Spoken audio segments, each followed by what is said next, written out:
When the apocalypse creeps in without warning, what would you do? Would you follow your instincts, hide at home like a coward, and wait quietly for rescue?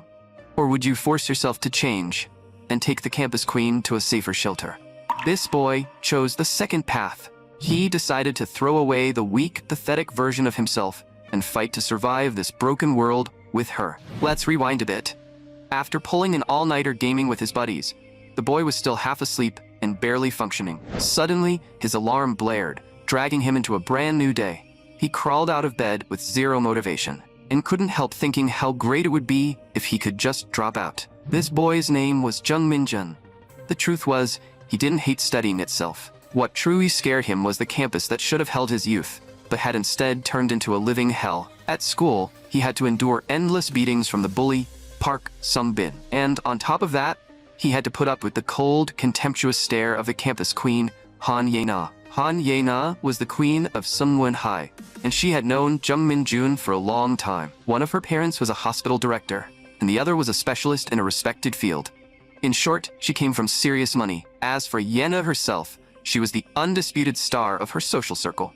She had excellent grades, and she was so pretty, people couldn't help staring. There were even rumors she'd be heading to the States to study abroad next year. On the surface, she seemed almost flawless, but her one ugly flaw was that she absolutely despised broke losers like Jung Min-jun. Back in middle school, Jung Min-jun and Han Ye-na lived in the same direction, and they happened to be classmates too. So Jung Min-jun finally worked up the courage to greet her. What he got in return was her icy response. "You smell weird. Can you stop following me? If we're going the same way home, then stay farther away from me. Or just take another route." From that moment on, Jung Min-jun finally understood that Han Ye-na truly despised him. Normally, after being hated like that, a person's first reaction would be to back off and keep their distance. But Jung Min-jun was different. Even though he knew the gap between their worlds was huge, he still held a quiet crush on Han Ye-na. Maybe that was the saddest part about being a loser. He had fallen for someone who mocked him and looked down on him. The irony was almost painful. Of course, Jung Min-jun wasn't completely alone. He still had two loser buddies who were genuinely close to him, Bae Soon-ho and Oh Byung-jun. The three of them often spent nights gaming together. That day, Bae Soon-ho and Oh Byung-jun came looking for him, asking if he wanted to hit up the romantic concert and cheer for their favorite idol, Jian. Jung Min-jun gave a faint smile, thought it over carefully, and realized it was time for him to change. So he turned them down, leaving Bae Soon-ho and Oh Byung-jun completely stunned. Before either of them could try to persuade him again, Jung Min-jun had already turned and walked away. Time quickly passed into the afternoon, and school was finally over. Jung Min-jun walked home alone. He had already made up his mind. Tomorrow, he was definitely not coming back to school. That way, he could finally escape that disgusting bully and that cold campus queen. But the moment he thought about the bully, Park Sung-bin's voice suddenly came from the side. For a second, Jung Min-jun wondered if he was hearing things. He turned his head on instinct, and sure enough, the worst possible person was right there. Park Sung-bin grinned and told him to go buy some snacks from the convenience store nearby, as if serving them was his job. Hearing that, a flash of anger crossed Jung Min-jun's eyes. Figuring he wasn't coming back tomorrow anyway, he simply turned around and walked away, completely ignoring Park Sung-bin's order. Park Sung-bin froze at Jung Min-jun's sudden defiance, then grew angrier the more he thought about it. So he chased after him, dragged him to a secluded spot, and beat him up all over again.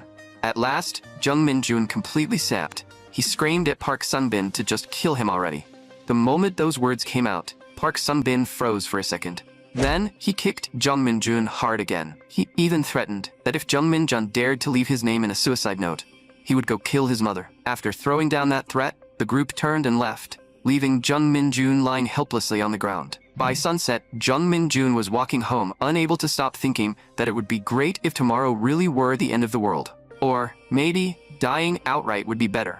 If he jumped from somewhere high enough, everything would finally be over. With that thought in mind, Jung Min-jun stopped hesitating and headed straight toward that building. But just then, another familiar voice called out to him.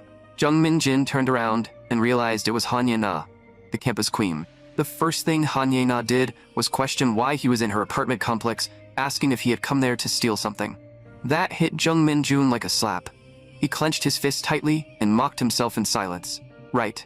This was where rich people lived. Someone like him really didn't belong here. Then Han Ye-na noticed the wounds on his face.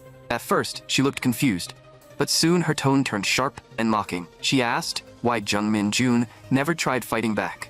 If he kept taking beatings like that, people would only see him as pathetic. Jung Min-jun said nothing. He simply turned away in silence. Watching his defeated figure walk away, Han Yana let out a helpless sigh. In her mind, she had already decided to properly warn Kark Sunbin tomorrow. A while later, Jung Min-jun returned home and tossed his backpack aside. He turned on his computer, trying to find even a little comfort inside the game. Once he logged in, Bae Sun-ho and Oh Byung-jun had already been waiting for him. Just like that, time flew by, and evening soon arrived. Outside the window, screams suddenly rang out, one after another. But Jung Min-jun, completely absorbed in the game, noticed nothing. He was still shooting down zombies on the screen. Suddenly, Bae Sun-ho and Oh Byung-jun said they had something to do and needed to log off. Jung Min-jun froze. They had been playing just fine, so why were they suddenly leaving? Right then, someone pounded heavily on the front door. Jung Min-jun didn't think too much of it. He walked to the door and called out twice, but there was no response from the other side. So he leaned toward the peephole and looked outside. What he saw was his upstairs neighbor standing outside the door, except something about him looked seriously wrong. Jung Min-jun thought his upstairs neighbor had run into some kind of trouble, so he opened the door without thinking twice. But in the next second, the man's eyes rolled white, and he opened his blood-soaked mouth wide before lunging straight at Jung Min-jun. Terrified out of his mind, Jung Min-jun's survival instincts kicked in. Adrenaline surged as he kicked the man hard. The guy lost his balance and stumbled to the floor. Jung Min-jun seized the chance, slammed the door shut, and pressed his whole body against it. Only after a long while did he finally snap back to his senses. He grabbed his phone and called the police. But all he heard from the other end was a dead beeping tone. The call wouldn't go through at all. Just as he was about to dial again, the messages on his phone made Jung Min-jun freeze completely. The screen was packed with emergency disaster alerts from the government. Suddenly, another wave of chaos erupted outside the window. Jung Min-jun carefully pulled it open just a crack and looked out. Outside, screams for help and monstrous roars filled the air. Countless people were tearing into one another like wild beasts. Jung Min-jun quickly shut the window, then immediately called his mother. But all that came through was the same cold, beeping tone. His face turned deathly pale. He couldn't believe what was happening. A moment later, he turned off every light in the room, wrapped himself in a bedsheet, and curled up in front of the door. He checked his phone again, only to find that the network had already collapsed. There was no way to know what was happening outside. So Jung Min-jun turned on the TV and lowered the volume as much as possible. The news reported that random attacks were breaking out across the city and urged everyone to stay indoors. All doors and windows had to be locked, and no one was to make contact with the outside. The affected area had already spread across the city. Police and military forces had been deployed, but the situation was still nearly impossible to control. Jung Min-jun could hardly believe it. Even the police and military couldn't stop this. And the more he looked at those things, the more familiar they seemed. Were they really zombies? As that thought sank in, Jung Min-jun realized he couldn't just sit there and wait to die. He had to do something, right? At the very least, he had to close the building's main entrance. With that in mind, Jung Min-jun returned to the front door and carefully checked the hallway through the peephole. By then, there was no one outside. Only a few streaks of blood remained on the stairs. Jung Min-jun opened his door and moved toward the stairwell with extreme caution, not daring to relax for even a second. Even while closing the door behind him, he kept watching the upper floor for any movement. Fortunately, no zombie noticed him, and he managed to lock the building entrance without much trouble. After finishing that, Jung Min-jun returned home and kept watching the news, praying that rescue information would appear soon. But suddenly, the TV screen turned gray and white. The signal was gone. Jung Min-jun was shocked. He hadn't expected even the TV station to fall. With nothing else he could do, he lay down on the bed and forced himself to sleep. At dawn, the next day, Jung Min-jun carefully poked his head out from behind the building entrance and saw a few scattered zombies still wandering outside. The ground was covered in blood and corpses, and the air was thick with a disgusting metallic stench. After observing the area, Jung Min-jun locked the entrance again. He knew very well that going outside right now would mean certain death. Then he returned home and started organizing his supplies. 2 packs of instant noodles, 6 cup noodles, plus some ready-to-eat rice. If he rationed carefully, one person could last about 2 weeks. He also had some canned food and 3 barrels of water. Luckily, the water and gas hadn't been cut off yet. If he stored more now, he might be able to last a full month. Next was the condition of the building itself. Aside from the empty rooms, There were 5 households in total. The guy upstairs had already turned into a zombie, and he had no idea what had happened to the other elderly residents. Then, Jung Min-jun suddenly thought of someone. The guy living in the attic unit. He usually brought his girlfriend home every Tuesday, and yesterday just happened to be Tuesday. So, Jung Min-jun began checking each unit one by one, only to find no sign of any living person in the entire building. In the end, only the attic was left unchecked. So, Jung Min-jun kept climbing upward, only to find that the attic door was actually open. A bad feeling immediately rose in his chest. He pushed the door open, and to his surprise, the inner door was open too. A pair of slippers was sitting by the entrance. Jung Min-jun stepped into the room carefully. It was pitch black inside. Everything was a mess, and there were bloodstains scattered across the floor. He instantly knew something was wrong. His body stiffened as he began backing away with trembling steps. But by accident, he bumped into a flower pot sitting on the balcony. With a sharp crash, the pot shattered on the floor. Jung Min-jun panicked at once because a zombie's growl came from deeper inside the room. He didn't have time to think. He turned and ran for the exit as fast as he could. But in his panic, he tripped over his own legs. The next second, Jung Min-jun stumbled and fell hard to the floor. By the time he raised his head, the zombie was already right in front of him, staring straight into his eyes. Running was no longer an option, so Jung Min-jun dropped into a low crouch. Using its own momentum, he flipped the zombie straight over the edge, sending it plummeting 5 stories down. There was a heavy thud below. Jung Min-jun froze in shock, one thought blasting through his mind. Damn it, I just killed someone. After barely surviving, Jung Min-jun scrambled down the stairs in a panic, reached the basement level, and opened the door to his home. The moment he got inside, he collapsed to his knees, both hands shaking uncontrollably. Regret surged through him. But it wasn't just fear after the fact. It was the dread and guilt of having killed someone. That entire day, Jung Min-jun was tortured by guilt. He thought about far too many things, like what would happen if he went to prison, and what his mother would do after that. He even thought that maybe disappearing for good wouldn't be so bad. After all, that had been his plan from the start. So he slowly opened the building entrance, and right outside the door stood a zombie. Jung Min-jun was about to step forward, but the sight in front of him left him completely stunned. Wasn't this the guy from the attic unit? He still wasn't dead. It was, at that moment, Jung Min-jun finally understood. They were no longer human. They were zombie-like monsters now. Killing them didn't need to come with guilt anymore. Everything was for the sake of survival. The next day, the 3rd day since the disaster began, Jung Min-jun finished eating and started thinking about what he should do next. Then the phone on the table suddenly rang. It was his mother calling. Jung Min-jun picked up in a hurry, and his mother's worried voice came through from the other end. She told him that she had already followed the military to a shelter in Gangnam. She said she would do everything she could to get the rescue team to his home. But as she spoke, static crackled through the phone, and her voice abruptly cut off.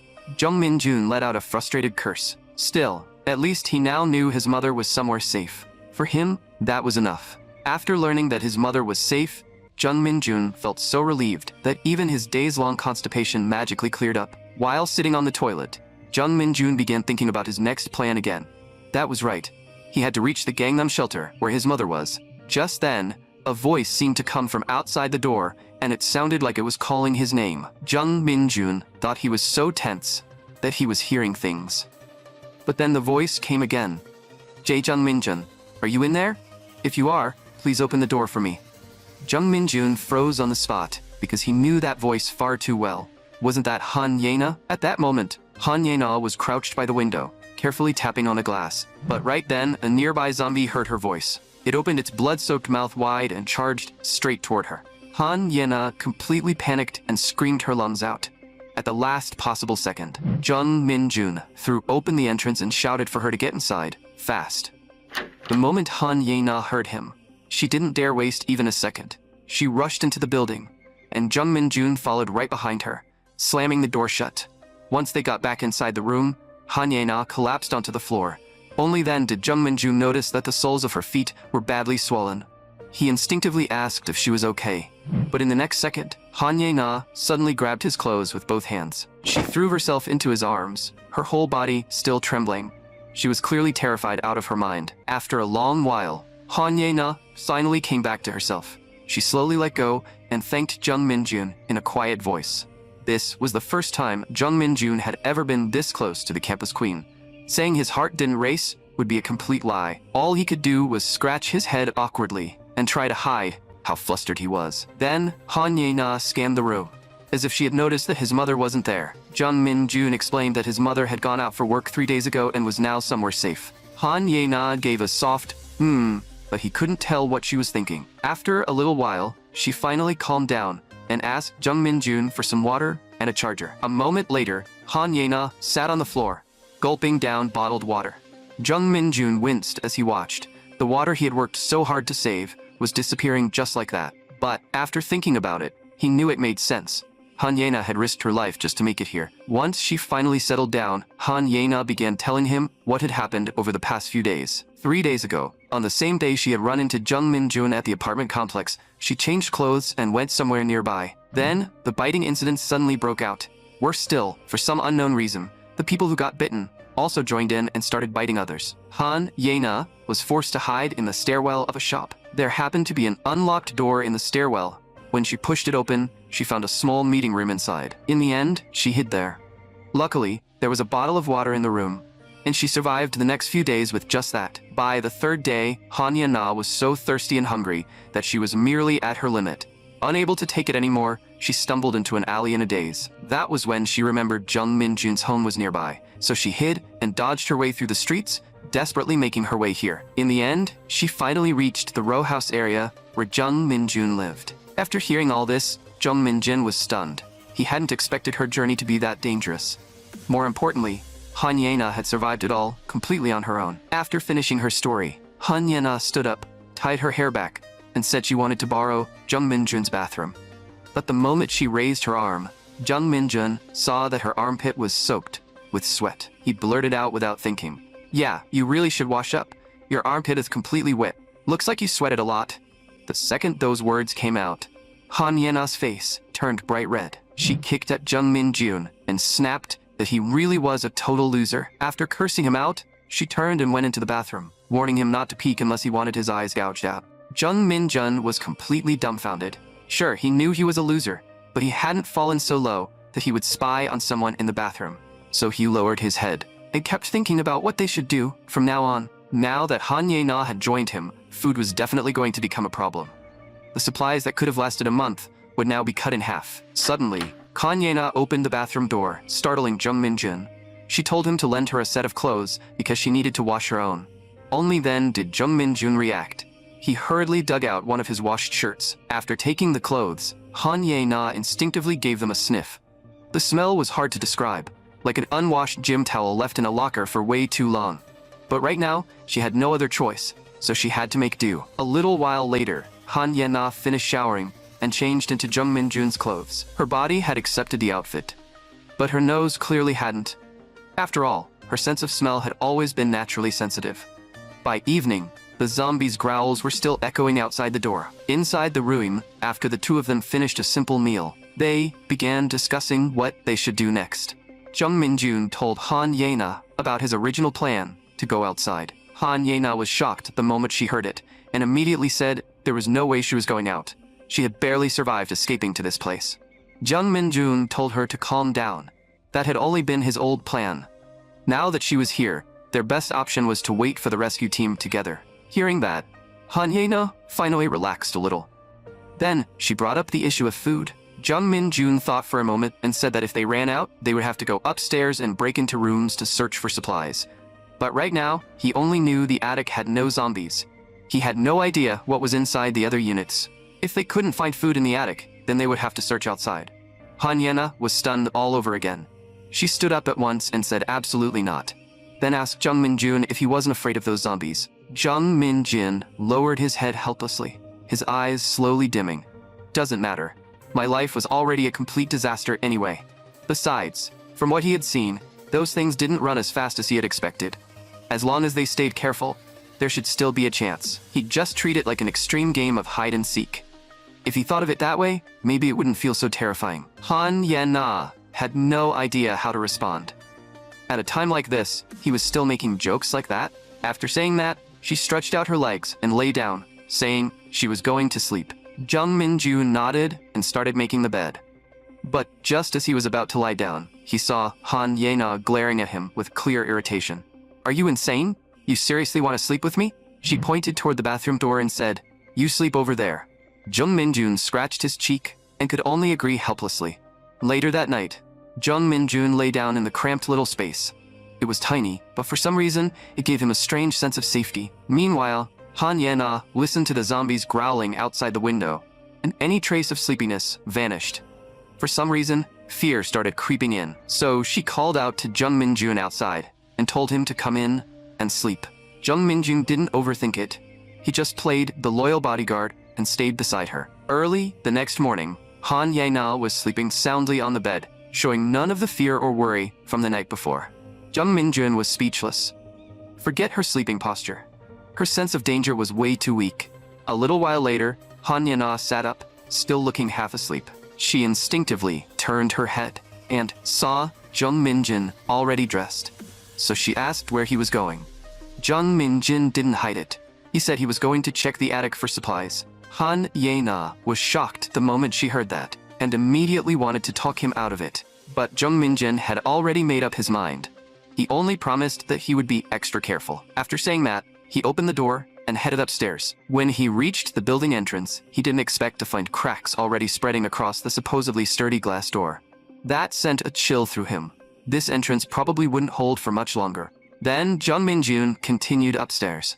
But after only a few steps, a voice suddenly came from behind him, scaring him half to death when he was already on edge. He turned around and saw that Han Ye-na had followed him. Jung Minjun didn't think too deeply about it. He figured she was just scared to be alone, so he continued toward the attic. A moment later, the two reached the attic. Jung Minjun entered the room alone, only to find the corpse of the attic guy's girlfriend, already chewed beyond recognition. The scene was so bloody and brutal that it completely shattered Jung Minjun's view of reality. There was nothing he could do about it. He could only silently pray that she would rest in peace. After that, Jung Minjun walked out of the room. Han Ye-na quickly asked if someone was inside. Jung Minjun answered that there was, but it was better if she didn't go in and look. Hearing him say that, Han Ye-na seemed to understand the situation and silently nodded. Afterward, Jung Minjun searched the attic for supplies, while Han Ye-na tried calling for help, but neither of them gained anything. In the end, they had no choice but to return empty-handed and keep waiting for rescue at Jung Minjun's home. Just like that, a few more days passed and everything seemed to change. More accurately, Han Ye-na changed. She started making herself a little too at home. She lounged around reading Jung Minjun's treasured comics, and even ordered him to wash her clothes, cook meals, and handle all kinds of chores. Jung Minjun was furious about it, but his body still obediently followed her orders. There was no helping it. Jung Minjun had a classic pushover personality. Now that the power had gone out, clothes had to be washed by hand. Luckily, the tap water was still running, so water wasn't a problem for now. But their food was slowly running out. Because of that, Jung Minjun decided to take a gamble and go outside to search for supplies. Han Ye-na told him he had to come back within 30 minutes, or she'd kick his ass. Jung Minjun cursed under his breath, but out loud, he still promised he would be back. And so, Jung Minjun put on a large backpack and carefully stepped outside. Through several days of observation, Jung Minjun had noticed a pattern. As long as he kept 50 to 100 meters away from the zombies, they wouldn't attack. On top of that, there were 2 to 3 times fewer zombies during the day than at night. As long as he followed that pattern, he should be able to make it home alive. Just like playing that game. After some time, Han Ye-na finally finished the comic in her hands and lazily sat up. She checked the time and realized 40 minutes had already passed, but Jung Minjun still hadn't returned. Han Ye-na couldn't help feeling worried, though she still stubbornly thought that once he came back, she would have to discipline him properly. But soon, another 45 minutes passed, and Jung Minjun still didn't show up. This time, Han Ye-na completely panicked. She started biting her fingernails without even realizing it. She stood up and paced back and forth, trying to calm the growing anxiety inside her. But another 2 hours passed, and there was still no movement outside the door. Han Ye-na's anxiety finally reached its breaking point. Tears slipped out, uncontrollably. She curled up in the corner, silently praying that Jung Minjun would come back alive. Just then, the door suddenly clicked. Han Ye-na snapped her head up. Jung Minjun rushed inside, his forehead covered in sweat. He was just about to say something when he saw Han Ye-na standing there with a miserable, angry look on her face. "You jerk. It's been over 3 hours. Are you trying to get yourself killed? Looks like I need to punch some sense into you." After saying that, Han Ye-na threw a punch. but Jung Min-jun caught it with his hand. Jung Min-jun quickly explained that he had gone to look for leaflets dropped by an aircraft, which was why he had been delayed. Han Ye-na picked up the leaflet and looked at it. In an instant, she was too shocked to speak, because it clearly stated that Gunbook was about to be sealed off, and the lockdown would begin tomorrow. She flipped it over and saw that the danger levels of each district were listed on the back. Jung Min-jun's Jungbi district was marked as caution. Uncheon Road was marked as safe, and almost every surrounding area was marked extremely dangerous. Because of that, Jung Min-jun guessed that Jungbi district would probably fall soon as well. In other words, if they stayed here waiting for rescue, danger would catch up to them sooner or later. On the way back, Jung Min-jun had already roughly planned their escape route. They would head to Yungcheon Road first, then cross the City Guard River, and finally reach the Gangnam shelter. In short, they had to leave this place immediately. Han Ye-na's face changed the moment she heard that. It was nighttime right now. Could the two of them really escape Gunbook on their own? She asked if they should wait a few more days, since maybe someone would come to rescue them. But before she could finish, Jung Min-jun cut her off coldly. Enough, Han Ye-na. If you want to die in this half-basement, then stay here. Either way, I'm leaving at first light tomorrow. Han Ye-na stared at Jung Min-jun in disbelief. This was the first time she had ever seen him talk back to her like that. But with their lives on the line, she had no choice but to agree to leave with Jung Min-jun the next morning. Early the next day, the two packed some necessary supplies and left the house immediately. On the way, Jung Min-jun told Han Ye-na to pay extra attention to the shadowed areas, since zombies usually didn't appear in brightly lit areas. But for the rest of the trip, Han Ye-na asked almost every single minute how much longer it would take to reach Yungcheon Road. Jung Min-jun had to watch out for the infected, while also enduring Han Ye-na's constant complaints. Under that double torture, his mind was slowly being worn down to nothing. Just then, a barricade suddenly appeared up ahead. Jung Min-jun looked at it and said that Yungcheon Road was right beyond it, which meant it might be a little safer there. Han Ye-na immediately brightened up when she heard that. Then she carefully asked if they could rest for a while, because her feet were starting to hurt. But Jung Min-jun ignored her request and simply told her to stop complaining. That one sentence instantly set Han Ye-na off. After climbing over the barricade, she started arguing with him. You jerk! You've been ignoring me this whole time. I ask you how much longer and you don't answer. You won't even give me water. Are you insane? Jung Min-jun was completely speechless. Han Ye-na, am I your servant? I've already done most of what you asked. And what about you? All you've done is slow us down. Han Ye-na, who had been spoiled her whole life, obviously couldn't stand hearing that. She snapped back. You idiot, do you have a death wish? Did you forget how you acted like a coward back at school? But before she could finish, Jung Min-jun cut her off. Enough. Do you even understand what's going on right now? Maybe I really was a loser before. But what about you now? You don't even understand that yelling will attract zombies. In the end, you're just dead weight. If you don't need me, then I don't need you either. So get lost. After saying that, Jung Min-jun turned and walked away, leaving Han Ye-na standing there, completely stunned. In the end, anger got the better of her, and she turned toward another direction. But after only a couple of steps, another barricade appeared in front of her, along with a foul, rotting stench. In that instant, Han Ye-na immediately remembered the moment she had almost been eaten alive by a zombie, so she swallowed her pride and asked Jung Min-jun to take her with him. Jung Min-jun looked at her coldly and slowly said, Then apologize. You called me a coward just now. An apology is fair, isn't it?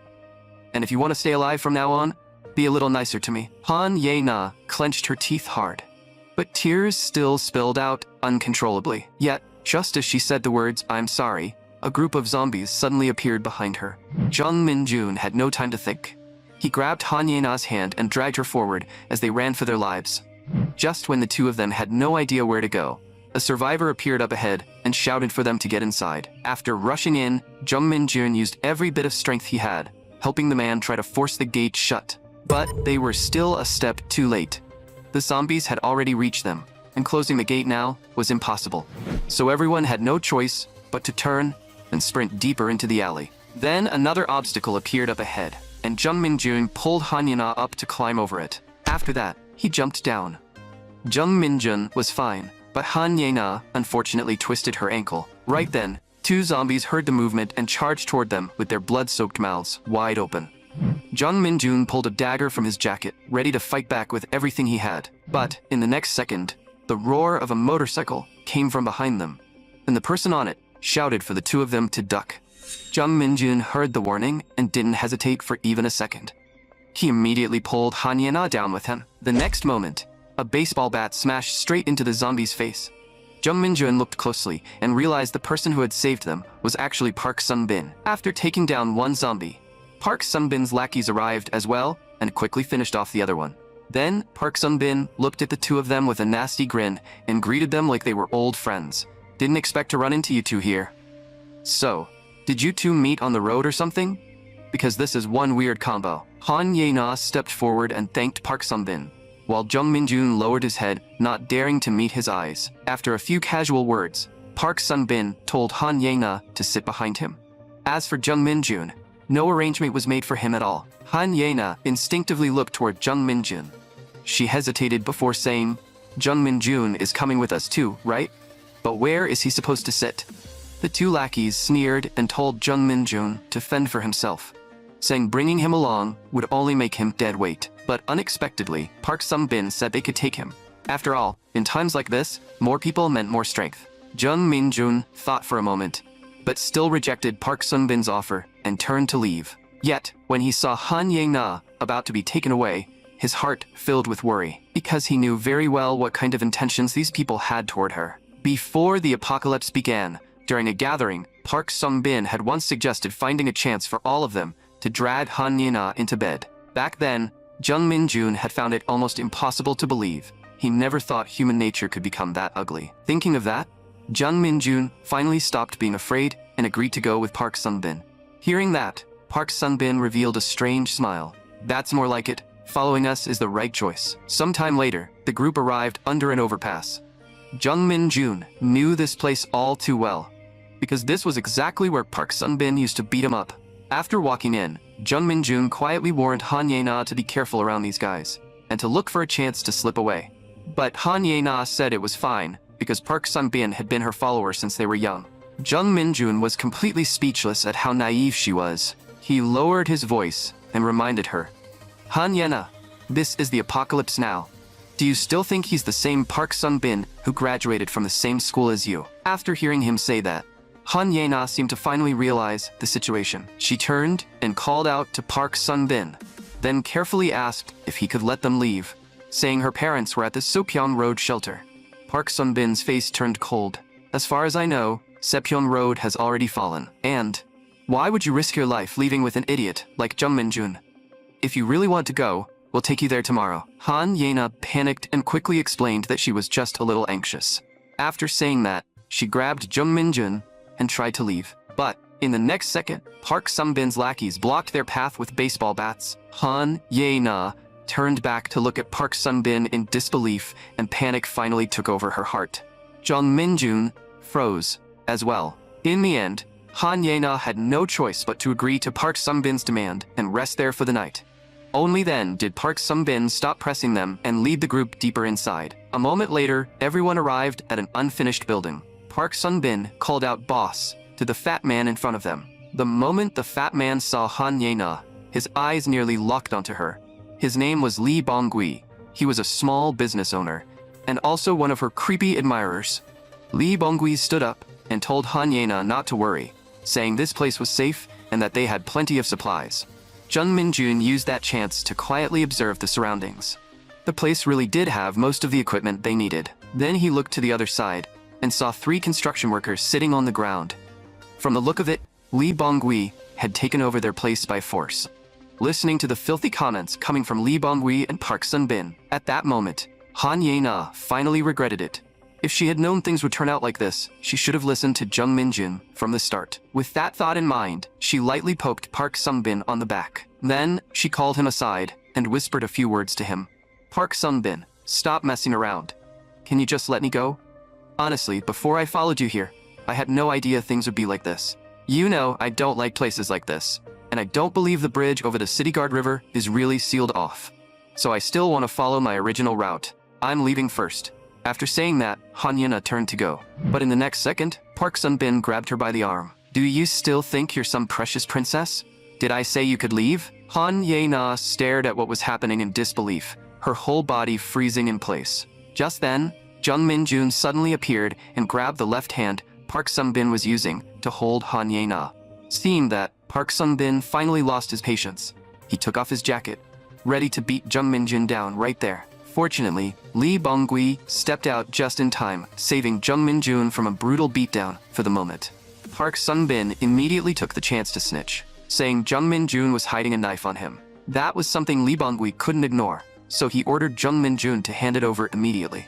Jung Min-jun knew very well that he couldn't fight all of them at once, so he had no choice but to back down for now. He handed over the dagger. With the threat gone, Lee Bong-gui no longer bothered pretending. He draped his tattooed arm over Han Ye-na's shoulder and started leading her toward the tent. Anyone could tell what Lee Bong-gui was planning, and Han Ye-na understood it too, so she quickly suggested that they eat first, trying to buy some time. Lee Bong-gui thought about it, and figured there was plenty of time anyway, so he agreed. Jung Min-jun knew this was bad. That pig would never let Han Ye-na go. They had to escape tonight. But what if those guys tried to force something on Han Ye-na before then? What was he supposed to do? As he was thinking, the lackeys had already started grilling sizzling pork belly. Han Ye-na was invited to sit at the table and eat. Jung Min-jun, on the other hand, could only stand aside with a plate, dipping and eating the few tiny pieces of pork belly he had been given. It was nowhere near enough to fill his stomach. What made it even worse was that the 3 construction workers had received just as little, even though there were 3 of them. Out of kindness, Jung Min-jun gave his own pork belly to those men as well.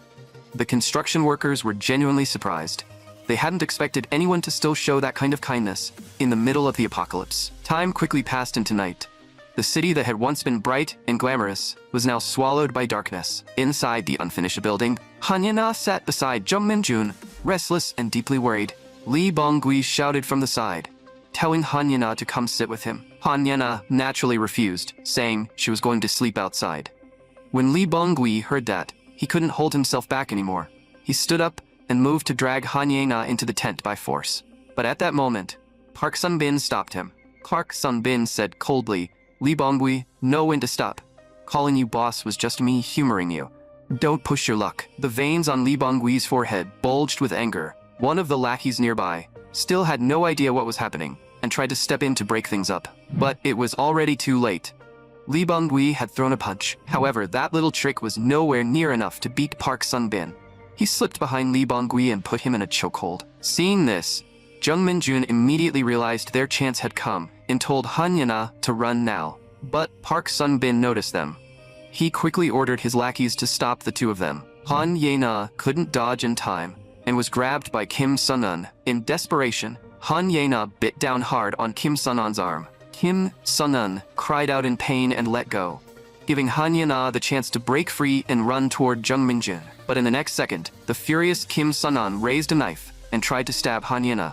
Jung Min-jun rushed in just in time and blocked the attack with both hands. But he only managed to hold on for 2 seconds before Kim Sun-yen threw him aside and stabbed him hard. A few drops of blood slowly fell onto the ground. That was right. Jung Min-jun had been stabbed through the abdomen and blood began pouring out. After being wounded, Jung Min-jun had no strength left to fight back.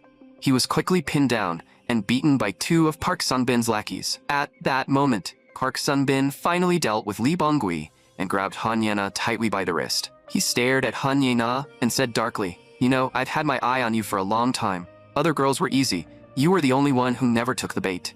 What, is it because your family has money? You think you're worth more than everyone else? Stop acting so pure. Your little princess act ends here." One of the construction workers nearby couldn't stand watching anymore and tried to stop Park Sun-bin. But Park Sun-bin had already completely lost control. She grabbed the man and threw him down from the building. The zombies below immediately swallowed him up. The other 2 construction workers couldn't escape either. They were soon thrown down as well. Using the chaos, Han Ye-na rushed to Jung Min-jun's side to check his injuries. But Park Sun-bin would never give her that chance. He grabbed her and started dragging her toward the tent. As for Jung Min-jun, his fate was about to be the same as those workers. Kim Sun-un grabbed Jung Min-jun by the clothes and dragged him all the way to the edge of the building. But the instant he was about to be thrown down, Jung Min-jun used every bit of strength he had and yanked hard. He dragged Kim Sun-un down with him. Park Sun-bin was startled and instinctively looked toward his lackey. Down below, Jung Min-jun and Kim Sun-un were both lying on the ground in pain. Thanks to the thick layers of clothes cushioning his fall, Jung Min-jun barely managed to crawl back up and quietly slip away in the confusion. Kim Sung-en, however, wasn't so lucky. His entire leg was broken from the fall. Trapped in place, he was quickly swarmed and devoured by the zombies. Seeing this, Park Sun-bin was shocked, but he knew he had no choice but to abandon Kim Sun-en. And during that brief moment of hesitation, Han Yena seized the chance and ran with all her strength. But Park Sun-bin quickly noticed her. There was no way he would let her slip away right under his nose, so he charged after her. Once outside, he shouted for Han Yena to stop. Han Yena ignored him completely and stepped onto a shaky wooden plank. Then, she leaped across toward the opposite floor. She landed safely and managed to steady herself. Park Sun-bin, however, wasn't so lucky. He was too heavy, and the wooden plank couldn't hold his weight. The moment he stepped on it, he stumbled and lost his balance. Then Park Sun-bin fell straight from the second floor to the first. From above, Han Yena quietly watched the scene and realized this might be her chance. So she shouted loudly into the empty surroundings. Sure enough, the zombies heard the noise and rushed over, immediately spotting Park Sun-bin below. Park Sun-bin had no choice but to flee in panic. But for some reason, meanwhile, Jung Min-jun heard Han Yena's shout and dragged his injured body toward her, limping with every step. Then he used the last of his strength to climb upward. Han Yena grabbed the hand Jung Min-jun stretched out with everything she had. She pulled with all her strength and finally dragged him up little by little. After that, the two didn't dare waste even a second. They jumped down to the first floor, afraid Park Sun-bin might bring people after them. But once they reached the ground, Jung Min-jun had almost completely lost the ability to move. Han Yena had no choice but to support him by the shoulder and help him slowly move forward. All around them came waves of zombie growls and desperate human screams. Jung Min-jun spoke weakly. Han Yena, if the infected notice something's wrong, run while you still can. The moment she heard that, Han Yena panicked and told him not to talk like that. She would definitely find a place for them to hide. But by then, Jung Min-jun could no longer hear her. He had completely passed out. Han Yena's eyes hardened with determination. Using her sharp sense of smell, she quickly found a path with no rotting stench. That meant there were no zombies there for now, so she helped Jung Min-jun move in that direction. Before long, she saw a faint light spilling out from behind a door. Han Yena carefully peeked inside and looked around. There didn't seem to be anyone inside, and there was no smell of decay either. Only then did she feel a little relieved and struggled to drag Jung Min-jun into the room. Looking at Jung Min-jun lying on the floor, groaning in pain, Han Yena suddenly felt a wave of guilt crash over her. Tears fell before she could stop them. It's all my fault. I was too scared to go outside and only wanted to keep hiding at your place. It's my fault. I brought the infected to you and put you in danger. Because of me, you had to go to the factory and ended up injured like this. And it's my fault. I made school so painful for you before. Please, just wake up. Suddenly, footsteps came from outside the door, and Han Yena was so frightened she didn't dare make a sound. When she looked carefully, she realized it was the man who had saved them earlier, along with his companion. Han Yena snapped out of her shock and stood up as if she had found a lifeline, begging the men to save Jung Min-jun. But when the two men heard that Han Yena's only male companion was injured, they stopped pretending. One of them clamped a hand over Han Yena's mouth, clearly planning to take advantage of her that night. But in the next second, a cold voice came from outside the door. Stop. Let her go before I count to 3. Of course, the two men weren't willing to back down. They had finally found such a beautiful girl, and they had the advantage in numbers, so they wanted to try fighting back. One of them grabbed a pickaxe and charged straight at the figure. The figure casually dropped his nail-studded baseball bat. Then he pulled out a folding knife. With one quick slash, he killed the man charging at him on the spot. The man's companion panicked at the sight and shouted for him not to come any closer, or he would kill Han Yena. But the figure didn't stop. Instead, he gripped the tip of the blade between his fingers. The next second, the folding knife shot out, and the man dropped dead on the spot. Only then did Han Yena finally see the newcomer's face clearly. It was their classmate Kang Hak-chol. A while later, Kang Hak-chol found some medicine in the two men's backpacks and gave Jung Min-jun's wound a simple dressing. Fortunately, the wound wasn't too deep. With a day or two of rest, he should recover. Han Yena clasped her hands together and thanked Kang Hak-chol sincerely. Kang Hak-chol remained expressionless and simply asked what the two of them were doing here. So Han Yena told him everything, including how they had run into Park Sun-bin and how they had escaped. After a moment, Kan Hak-chol reached a conclusion. Park Sun-bin might still be alive. He was strong, and a few zombies probably wouldn't be enough to bring him down. Hearing that, Han Yena froze. How could that be? But Kan Hak-chol, why are you even here? Kan Hak-chol thought for a moment before slowly speaking. I have my reasons. I was originally planning to head to Gangnam after sunrise tomorrow, but it looks like things have gotten worse than I expected. I don't know if it's because all of Gangbuk has been sealed off, but every bridge over the City Guard River leading to Gangnam was blocked 2 days ago. Countless infected have gathered there. Going that way now is basically suicide. That said, it's not completely hopeless. If we can get on a duck boat or a small speedboat, we should be able to cross the City Guard River. The problem is avoiding the massive crowd of infected. Han Yena was curious and couldn't help asking how Kan Hak-chol knew all of that. Kan Hak-chol didn't hide it. He explained calmly, because I came back from there. A few days ago, my younger sister and our uncle went to a temporary shelter. The soldiers there said they couldn't take in that many people, so they decided to send the elderly and the vulnerable to the Gangnam shelter first. They promised they would come back for the rest of us, but the military never came back. We held out for a long time. Unfortunately, the temporary shelter still fell in the end, and my uncle didn't make it out. After hearing Kan Hak-chol's story, Han Yena felt a heavy sadness and couldn't help sympathizing with him. Then Kang Hak-chol picked up his backpack and began organizing supplies, saying he would leave first thing the next morning. Han Yena panicked and quickly asked if he could take the two of them along. But Kan Hak-chol rejected her without hesitation. Based on his experience, moving in a group of 3 was usually dangerous. Besides, Jung Min-jun's injury still needed another day of rest, or it could easily get worse. Seeing that Kan Hak-chol wouldn't agree, Han Yena immediately dropped to her knees and begged him sincerely to help them, saying Jung Min-jun's mother was still waiting for him at the shelter. Kang Hak-chol froze at the sight. He never expected that the girl who used to act like a princess would change this much. After a moment of silence, he said, Han Yena, you really have changed a lot. Get up first. When Jung Min-jun wakes up after daybreak, we'll discuss it together. After saying that, Kan Hak-chol turned and left. Early the next morning, Kan Hak-chol secretly went to Park Sun-bin's group's hideout and found that just as he had expected, Park Sun-bin was still alive. Meanwhile, after sleeping through the night, Jung Min-jun finally woke up, and Han Yena immediately asked how he was feeling. Jung Min-jun said he was fine, but he could barely remember anything that had happened yesterday. Han Yena explained that Kan Hak-chol had saved them. As soon as she finished speaking, there was a knock at the door, followed by Kan Hak-chol's voice. Only then did the two relax and quickly let him in.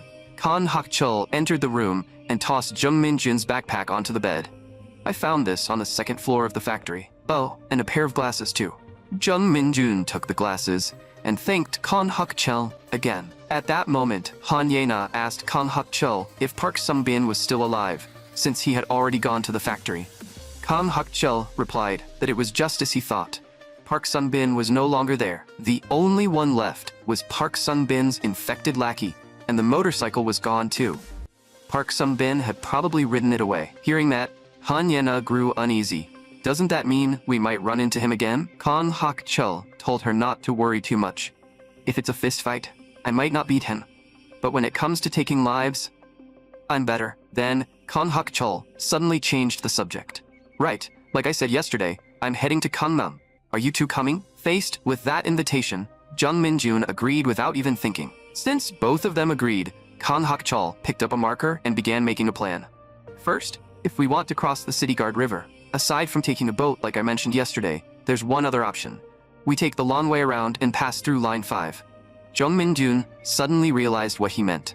Right, Line 5 is an underground tunnel beneath the City Guard River. We can use it to cross. Kan Hak-chol told him not to get too excited.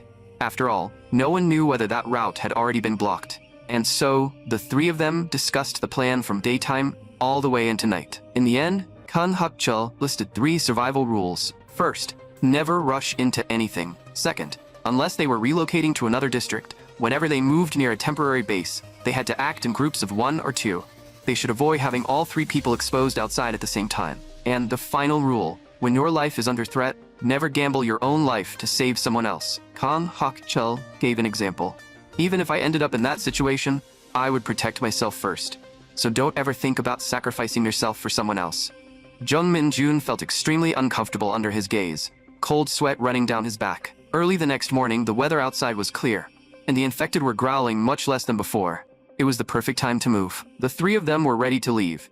Before they set out, Kang Hak-chol turned to look at Jung Min-jun. Then he handed Jung Min-jun the nail-studded baseball bat in his hand. The moment Jung Min-jun saw the bat, a wave of discomfort rose inside him.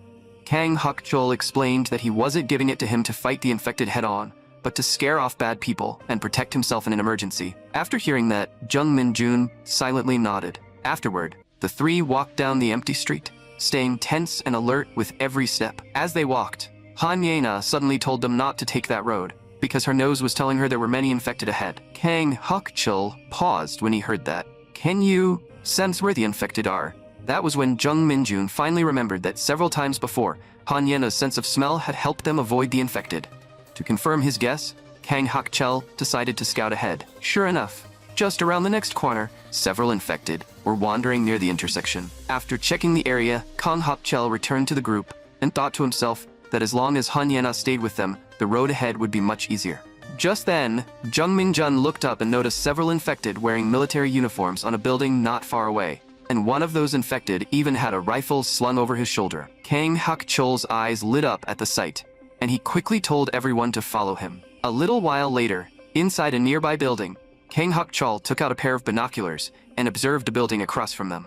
There were 3 infected soldiers in total, and one of them was carrying a rifle. Jung Min-jun guessed what Kang Hak-chol was thinking, and immediately told him to think carefully. First of all, none of them might know how to use a gun.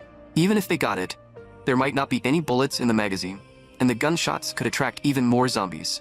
But before he could finish, Kang Hak-chol said, I know how to use a gun. We need that weapon. Han Yena also objected, because fighting 3 infected in such a tight space was far too risky. Jung Min-jun didn't speak right away. Instead, he thought about something else. If this world really had some connection to that game, then firearms would definitely become essential supplies. With that in mind, Jung Min-jun slowly said, Fine, let's take it. Han Yena was shocked, and still tried to talk them out of it. But the 2 of them had already made up their minds, so Han Yena had no choice but to let them go. Kang Hak-chol took off his gear and told Han Yena to stay behind and watch it, so she didn't have to take the risk. After that, the 2 began moving quietly toward the opposite building. Soon, Jung Min-jun and Kang Hak-chol reached the top floor through the emergency stairs. Then Kang Hak-chol started explaining the tactic.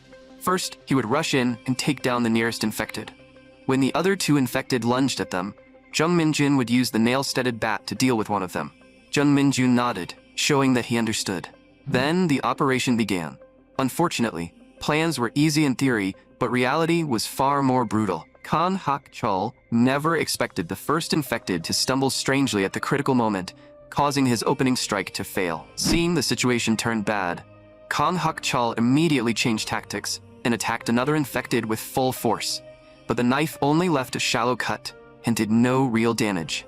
Instead, another zombie tackled him to the ground. At this point, Kang Hak-chol could only place his hope in Jung Min-jun. Jung Min-jun didn't hesitate and swung the nail-studded bat with all his strength. The bat came down and smashed the infected squarely in the head. But the force was still too weak. The infected only staggered for a moment before recovering. Seeing that Jung Min-jun had failed too, Kang Hak-chol had to quickly think of a new plan. That plan was to kill the one carrying the rifle first.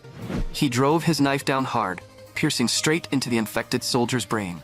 But because of the momentum, Kang Hak-chol was pinned down by the infected body and the knife slipped from his grip. Fortunately, it didn't matter, because Kang Hak-chol had successfully grabbed the rifle. With a loud bang, the zombie lunging toward him was shot dead on the spot.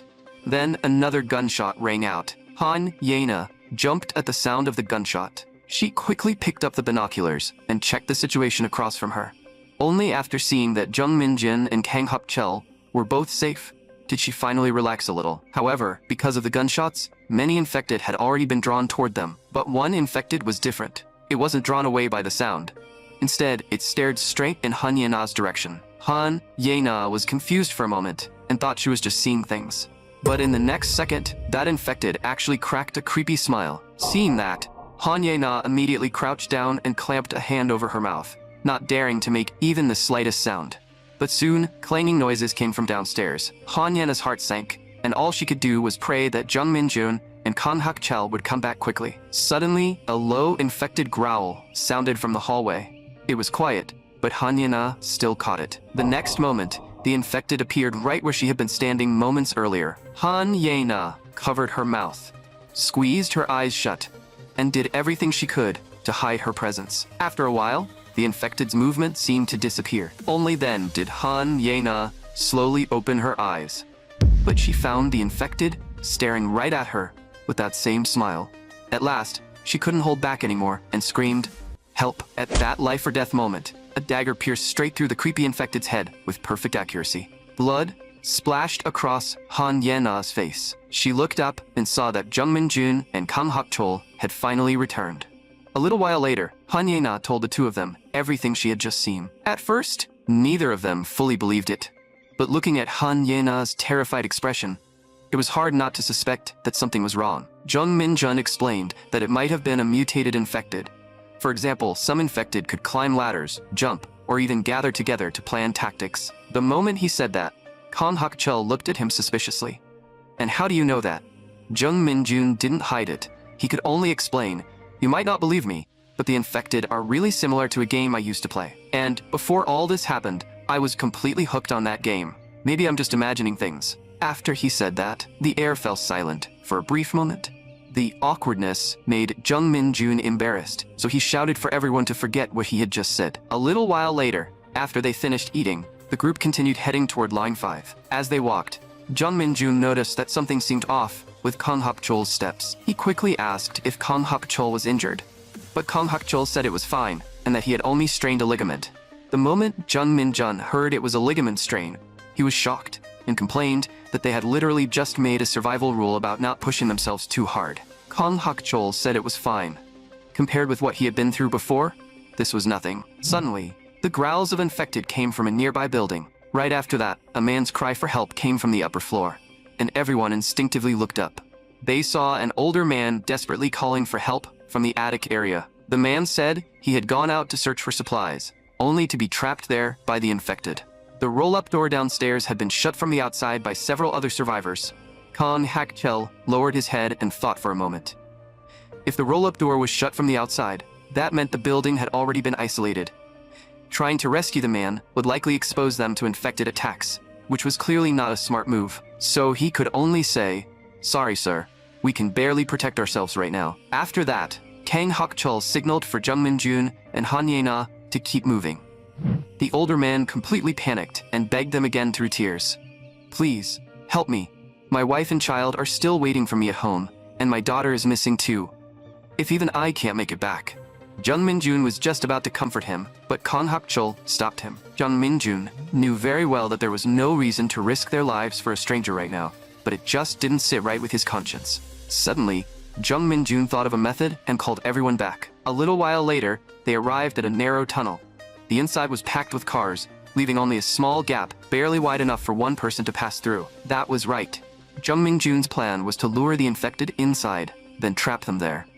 Jung Min-jun volunteered to be the bait, while Han Ye-na and Kang Hak-chol would use the chance to push a car and seal the exit. Although the whole plan sounded reasonable enough, Kang Hak-chol was still worried. But when he looked at Jung Min-jun, he saw that his expression was unusually firm. This wasn't some reckless impulse. So after thinking it over several times, Kang Hak-chol agreed to Jung Min-jun's plan. Then they tried operating the setup once. The car really did move. Now that everything was ready, the operation officially began. Before Jung Min-jun left, Kang Hak-chol warned him in a low voice, "I hope this is the last time. Other than my sister, I don't want to risk my life for anyone else." Jung Min-jun was intimidated by that cold pressure and nodded without realizing it. A little while later, everything went according to plan. Jung Min-jun successfully lured the infected out of the building and ran with everything he had toward the trap. Once all the infected entered the tunnel, Han Ye-na and Kang Hak-chol immediately got into position behind the car. After a long moment, Jung Min-jun finally rushed out through the narrow gap. Seeing that, the two of them shoved the car forward with everything they had. At last, just 1 second before the infected could charge out, they managed to block the exit completely. The rescued man immediately dropped to his knees and expressed his deepest gratitude to Jung Min-jun and the others. To repay them for saving his life, the man took out all the supplies he had gathered, and everyone finally had a proper meal for the first time in a while. After that, the man briefly introduced himself. It turned out he was a university professor, and he'd gone out for two main reasons. The first was to search for supplies, because although his home still had water and electricity, it had no gas.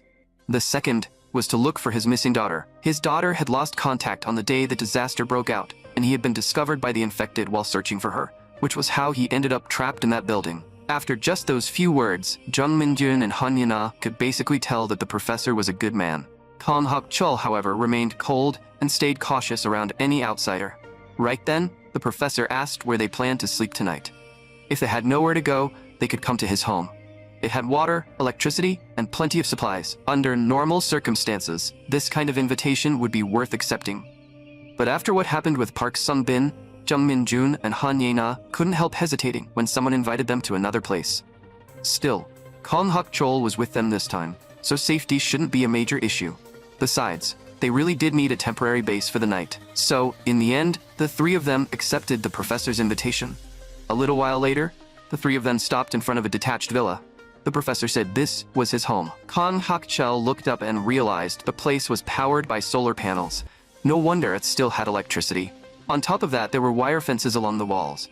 If the water supply was stable too, this place would be especially suitable as a safe house. Still, just in case, Kang Hak-chul chambered around in the rifle before going inside.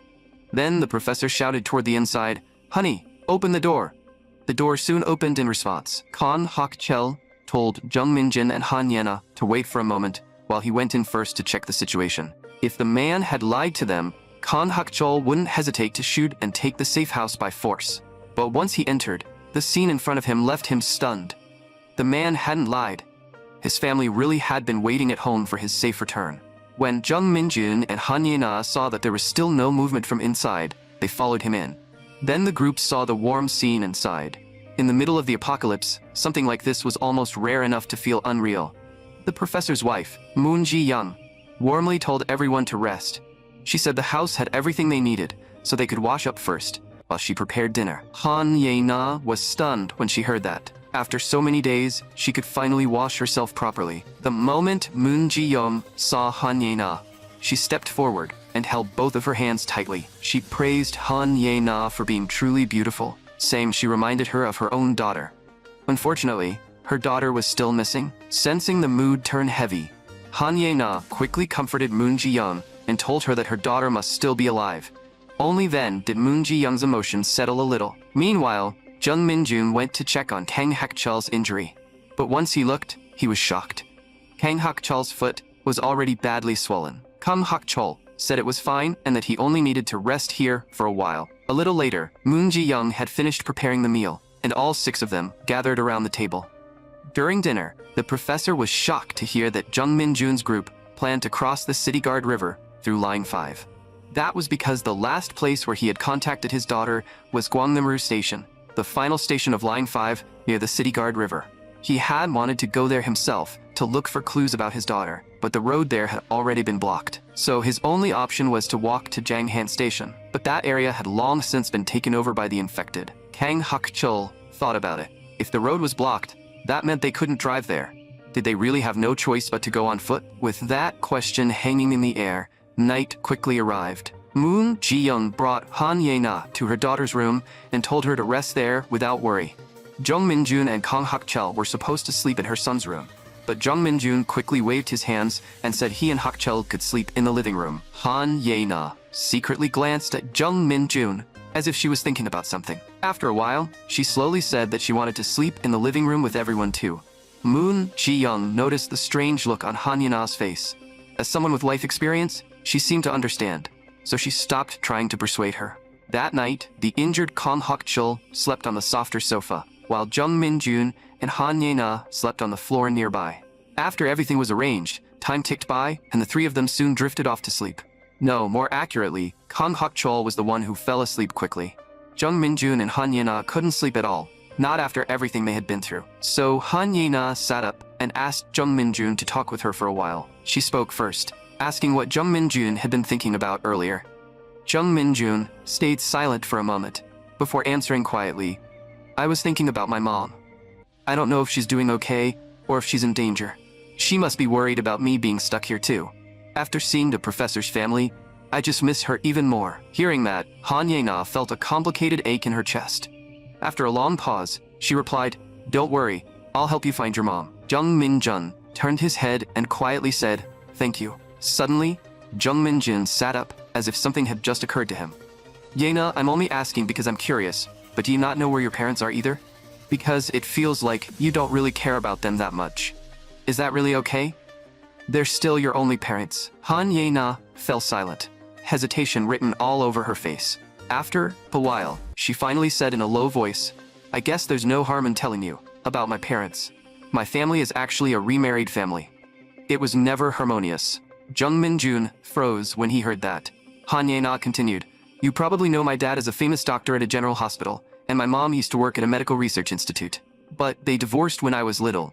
After that, my mom went to the States while I lived with my dad and stepmother.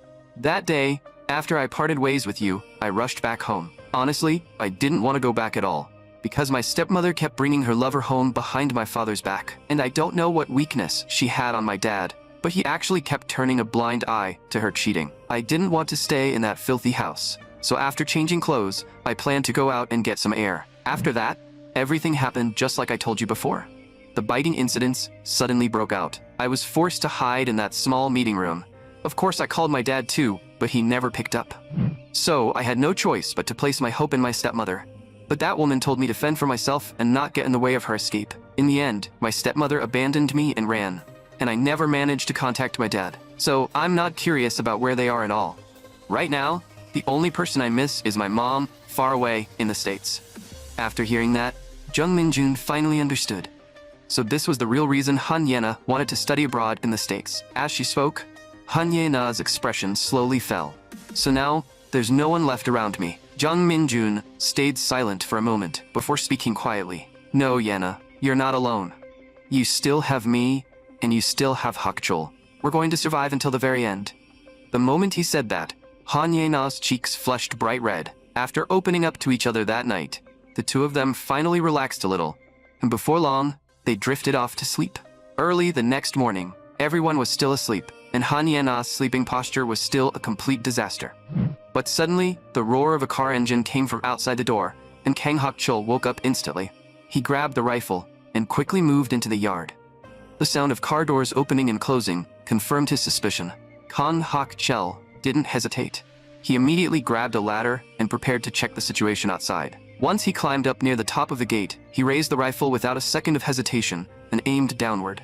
Looking closely, he saw two people outside, and one of them was holding a handgun. Kang Hakchul said coldly, "Don't move. Drop your weapons, then raise your hands." Seeing a rifle aimed right at their heads, the two quickly said they meant no harm. But Kang Hakchul didn't care. He ordered them to put down the gun as well and step back 3 meters. The two did exactly as told, and only then did Kang Hakchul relax a little. Then he asked, "Talk. Where did you get the handgun, and why did you come here?" The man hurriedly explained that he had found the gun on a corpse. As for why they came to this house, it was because they had no idea anyone was inside. The other teammate quickly added that he was just an ordinary office worker, while his companion was a discharged soldier preparing for college. They had come from the Gunja Station shelter and got trapped while scouting, which was how they ended up here. The moment Kang Hakchul heard the words Gunja Station, he froze. Wasn't that just 2 stations before Gwangnam-ru Station? He immediately said, "I want to hear more. If you can get us useful information, we can meet some of your conditions too." The two quickly said they were willing to share what they knew, but asked to be let inside first, because infected were already getting close. A little while later, the two were brought into the villa, and roughly described the size of the Gunja Station shelter. After hearing their explanation, the professor took the chance to ask if they had ever heard the name Seo Ha-gyung. The man said he hadn't heard of her, but back then, after the subway passed Gwangnam-ru Station, it didn't stop. Instead, it passed Acheson Station, and finally stopped at Gunja Station. In other words, the professor's daughter was very likely at the Gunja Station shelter now. After explaining everything, the two asked if everyone wanted to head to Gunja Station together. But Kang Hakchul refused without hesitation. There were too many people, and that would easily draw the infected's attention. The man agreed that made sense, so he suggested setting a middle meeting point where the shelter's rescue team could meet up with them later. After saying that, he handed Kang Hakchul a walkie-talkie, then hurriedly left. Afterward, Kang Hakchul and the others returned inside and discussed how they should head to the meeting point. Kang Hakchul briefly analyzed the situation. Walking there was clearly unrealistic, so they had to find a vehicle that could carry 6 people. But he made one thing clear first. If the vehicle broke down halfway, everyone would have to run for their own lives, and the professor would have to save his family on his own.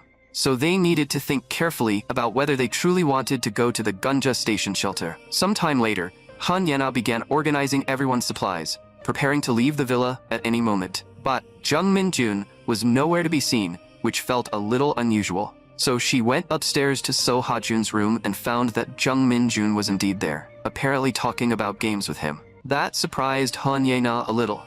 She hadn't expected the two of them to get this close after only one day. Then Han Yena instinctively glanced at the wall.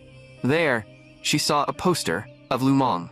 She turned back to look at Jung Min-jun. He was staring straight at Yu Jian on the poster. So Han Yena couldn't help asking, "Is she your ideal type or something?" Jung Min-jun snapped back to himself and answered calmly, "No, actually we knew each other when we were kids. Me and Yu Jian." The moment he said that, Han Yena burst out laughing. "Ha ha ha, stop lying. If you really know her, then tell me her contact info." Jung Min-jun looked confused. "I'm not lying. She's 1 year younger than me, but of course we don't keep in touch now. After I moved up in school, she moved away too. So we lost contact after that. When I heard she became an idol, I just supported her from afar. Anyway, she and I don't live in the same world anymore." Han Yena looked at Jung Min-jun suspiciously. Jung Min-jun didn't feel like explaining any further, so he stood up and headed downstairs. After Jung Min-jun left, Han Yena looked at the poster again, and for some reason, a strange feeling rose in her heart. That afternoon, the professor found Kan Hak-chul and continued their conversation from the morning.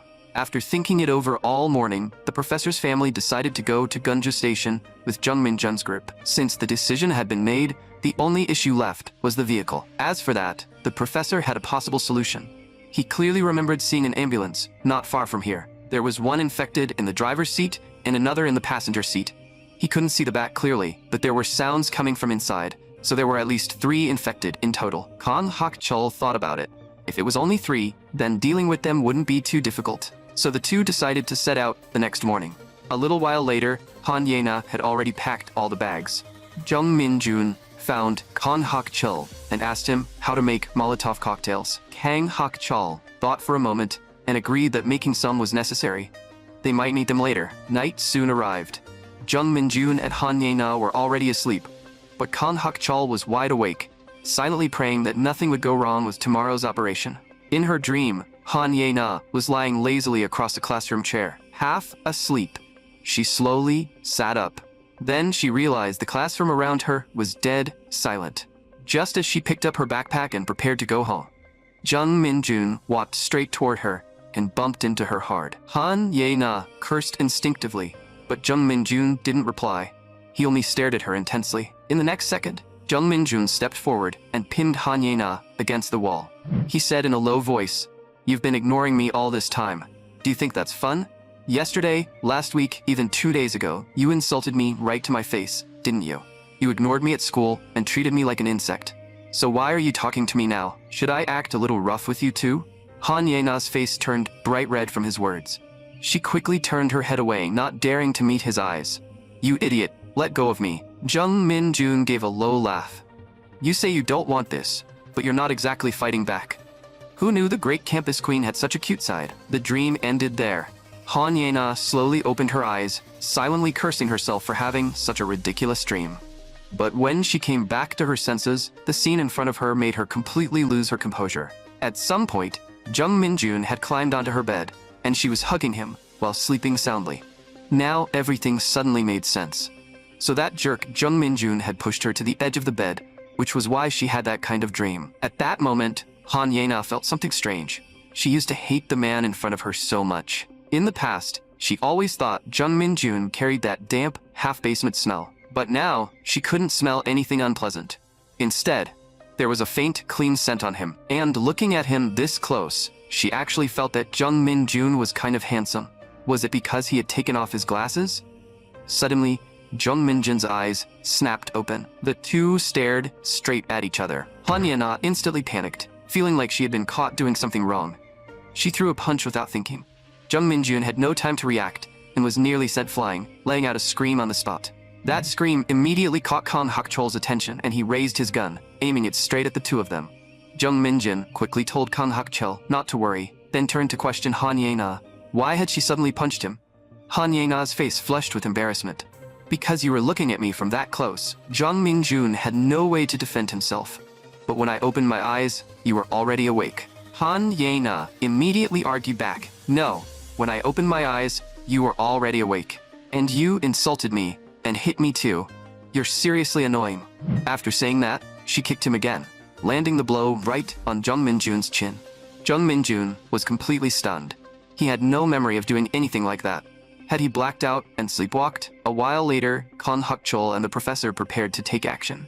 Before leaving, Kon Hak-chol specifically reminded Jung Min-jun not to let his guard down, and Jung Min-jun nodded in agreement. After giving those instructions, the two immediately set out. The street outside was filled with smoke, and the whole area carried an eerie atmosphere. Jung Min-jun stood on the rooftop with a pair of binoculars, carefully checking the situation outside. Unfortunately, the fog was too thick. He could only make out the shape of the ambulance and nothing else. So all he could do was pray that nothing went wrong. Suddenly, several gunshots rang through the air. Jung Min-jun and Han Ye-na were both startled. Han Ye-na thought the fight on Kon Hak-chol's side had already begun. But Jung Min-jun sensed something was off. That didn't sound like a rifle. It sounded more like a handgun. Could it be the two people from yesterday? The moment he said that, Han Ye-na suddenly stood up, clamping a hand over her nose, her face filled with fear. Jung Min-jun, something is coming. That putrid stench, it's making me sick. Jung Min-jun looked confused and was just about to ask what she meant. Then a man's voice suddenly came from downstairs. Open the door. Jung Min-jun quickly grabbed the binoculars and looked down, realizing it was the man from yesterday. The man was running desperately toward them, as if he were being chased by something terrifying. Jung Min-jun instinctively looked behind him, and disbelief instantly spread across his face. Impossible. It looked too similar. Far too similar. If all of this really was connected to that game, then this world was doomed. At that moment, the unease in his heart finally had an answer. There was no time to think. Jung Min-jun rushed downstairs and quickly opened the gate.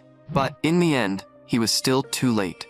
The instant the gate opened, an infected lunged forward and pinned the man hard to the ground. Jung Min-jun froze in place, completely unsure what to do. At that moment, Han Ye-na also hurried downstairs to check the situation. But the second she saw that fat infected, a familiar yet disgusting wave of revulsion rose inside her. Wasn't that Lee Bong-gui? Then the fat infected actually spoke. Ye-na, my Ye-na, I finally found you. Hearing those words, Han Ye-na's legs went weak, and she collapsed to the ground, her face filled with disbelief. Jung Min-jun immediately shut the iron gate and muttered under his breath, "No, we need to run. A rifle alone might not be enough to take him down. Kang Hak-chol has to come back." As soon as he finished speaking, there was a loud crash, and the iron gate bulged inward from the impact. Jung Min-jun instantly knew things were bad. His mind raced for a solution, and he quickly remembered the Molotov cocktails they had made yesterday. With that thought, he grabbed the terrified Han Ye-na and shook her slightly. "Ye-na, listen carefully. That gate is going to break. When it does, I'll throw a Molotov at the entrance to buy us time. You pour gasoline on them from downstairs, then throw the extra Molotovs at them. Can you do it?" Han Ye-na nodded and finally managed to snap back to herself. The operation began. Jung Min-jun took 4 Molotov cocktails from inside the house and stood ready, staring at the gate. A moment later, the gate was completely broken through. Jung Min-jun didn't hesitate at all and immediately threw the Molotov in his hand. In an instant, roaring flames erupted at the entrance. However, those flames did almost nothing to Lee Bong-gui. At most, they only slowed him down a little. Then Han Ye-na poured out all the gasoline in her hands. Jung Min-jun seized the moment and threw another Molotov cocktail. This time, the flames finally worked. A sickening smell of burning meat mixed with the stench of rot rushed straight at them. The stench choked Jung Min-jun so badly that he could barely keep his eyes open. And in that exact instant, an infected lunged at him and pinned him hard to the ground.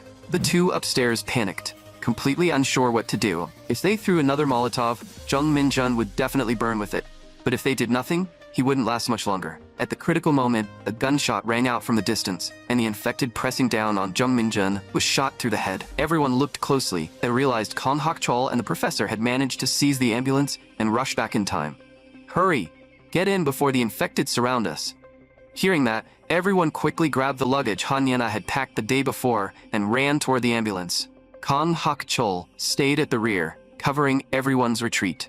Several more gunshots rang out. There was only one bullet left, but luckily everyone had already gotten into the vehicle. Kan Hak-chul quickly moved to the passenger seat and urged the professor to drive. The professor followed the order, slammed on the gas, and the ambulance sped away, leaving the zombies behind. A little while later, the area finally returned to silence. Everyone was clearly still shaken by what had just happened. As for Jung Min-jun, cold sweat ran down his face, and his hand instinctively covered his abdomen. It seemed the fight just now had torn open his wound again. After some more time passed, the group arrived at Sky Hotel.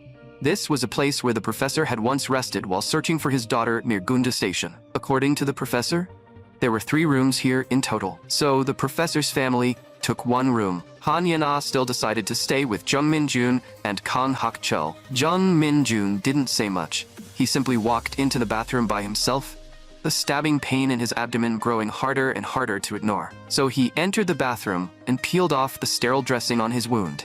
One look was enough to leave Jung Min-jun completely stunned. The wound was inflamed. No, it looked almost like it had been infected. Jung Min-jun could hardly believe it. Had he been bitten just now? To confirm his suspicion, he lifted his clothes with trembling hands and checked for any new wound, but found nothing. Suddenly, an even worse possibility appeared in his mind. Could it have happened after he was stabbed at the construction site? Had the infection entered through that wound? No. If that were true, he should have turned long ago. No. It was probably just inflammation. Thinking that, Jung Min-jun collapsed onto the floor. But deep down, he knew very well that he was probably infected. How it happened no longer mattered. All those explanations were just excuses to comfort himself. 30 minutes later, Han Yena felt a strange bitterness in her chest, as if something terrible was about to happen. Just then, Jung Min-jun opened the bathroom door. Han Yena immediately stood up and anxiously asked if something had happened to him. But Jung Min-jun dodged the question and said he wanted to sleep in a room by himself. Before either of them could answer, Jung Min-jun had already picked up his backpack. Han Yena looked confused and tried to persuade him. But Jung Min-jun's expression was heavy, and his voice carried both reluctance and firm resolve. Han Yena, move aside, please. After saying that, he turned and left, leaving Han Yena standing there in complete confusion. Kan Hak-chul, not wanting Han Yena to feel awkward, suggested that she sleep with the professor's wife, while he squeezed in with the professor and Ha-jun. Han Yena quietly nodded, but her eyes were filled with disappointment. Meanwhile, Jung Min-jun went into another room and locked the door behind him. He walked inside with a lonely expression, his emotions more tangled than ever. Maybe everyone once believed their life would be like a movie protagonist's, filled with warmth and laughter until the very end. Even if there were hardships along the way, there would still be a decent ending waiting for them. But reality was never that kind. A protagonist's life was always too far out of reach for Jung Min-jun. In the end, maybe he was just an ordinary side character who would get infected and quietly disappear. So what exactly had he been hoping for? Faced with such a miserable life, the ending had probably been decided from the start. Thinking that, Jung Min-jun's suppressed sobs echoed through the room. Early the next morning, Han Yena remembered that Jung Min-jun had seemed off the night before, so she got up early and knocked on his door, planning to comfort him properly. But the other side of the door was strangely silent. Hearing the noise, Kan Hak-chul walked over as well. He tried turning the doorknob, only to find that the door had been locked from the inside. A bad feeling immediately rose in his chest. Kan Hak-chul said in a low voice that although he hoped he was wrong, Jung Min-jun might have been infected. Han Yena stared at Kan Hak-chul in disbelief and told him not to joke about something like that. Jung Min-jun had clearly said yesterday that he hadn't been bitten. And if he really had been infected, why was it so quiet inside? Shouldn't he have gone berserk like the others? Kan Hak-chul answered stiffly that if Jung Min-jun was fine, he should have opened the door by now. And if he hadn't turned into an infected, then there was only one possibility left. He was already dead. Han Yena completely panicked. Tears streamed down her face as she hammered on the door, but the door still gave no response. Suddenly, the door let out a faint creak. The two of them were startled, and Kan Hak-chul immediately aimed his gun as the light shone forward. Jung Min-jun stood there, bloodshot veins spread across his body, and said weakly, "Guys, I think something's wrong with my body." A little while later, everyone gathered around to check Jung Min-jun's wound. To prevent any accident, Kang Hop-chol kept his gun trained on Jung Min-jun the entire time. Kang Hop-chol was the first to offer a theory. The knife that had stabbed Jung Min-jun might have been contaminated with infected blood. However, he still didn't understand why the symptoms were only appearing now. But if Jung Min-jun still hadn't fully turned by tomorrow, then it would mean he might be immune to the virus. Jung Min-jun was shocked when he heard that, but the result would have to wait until the next day.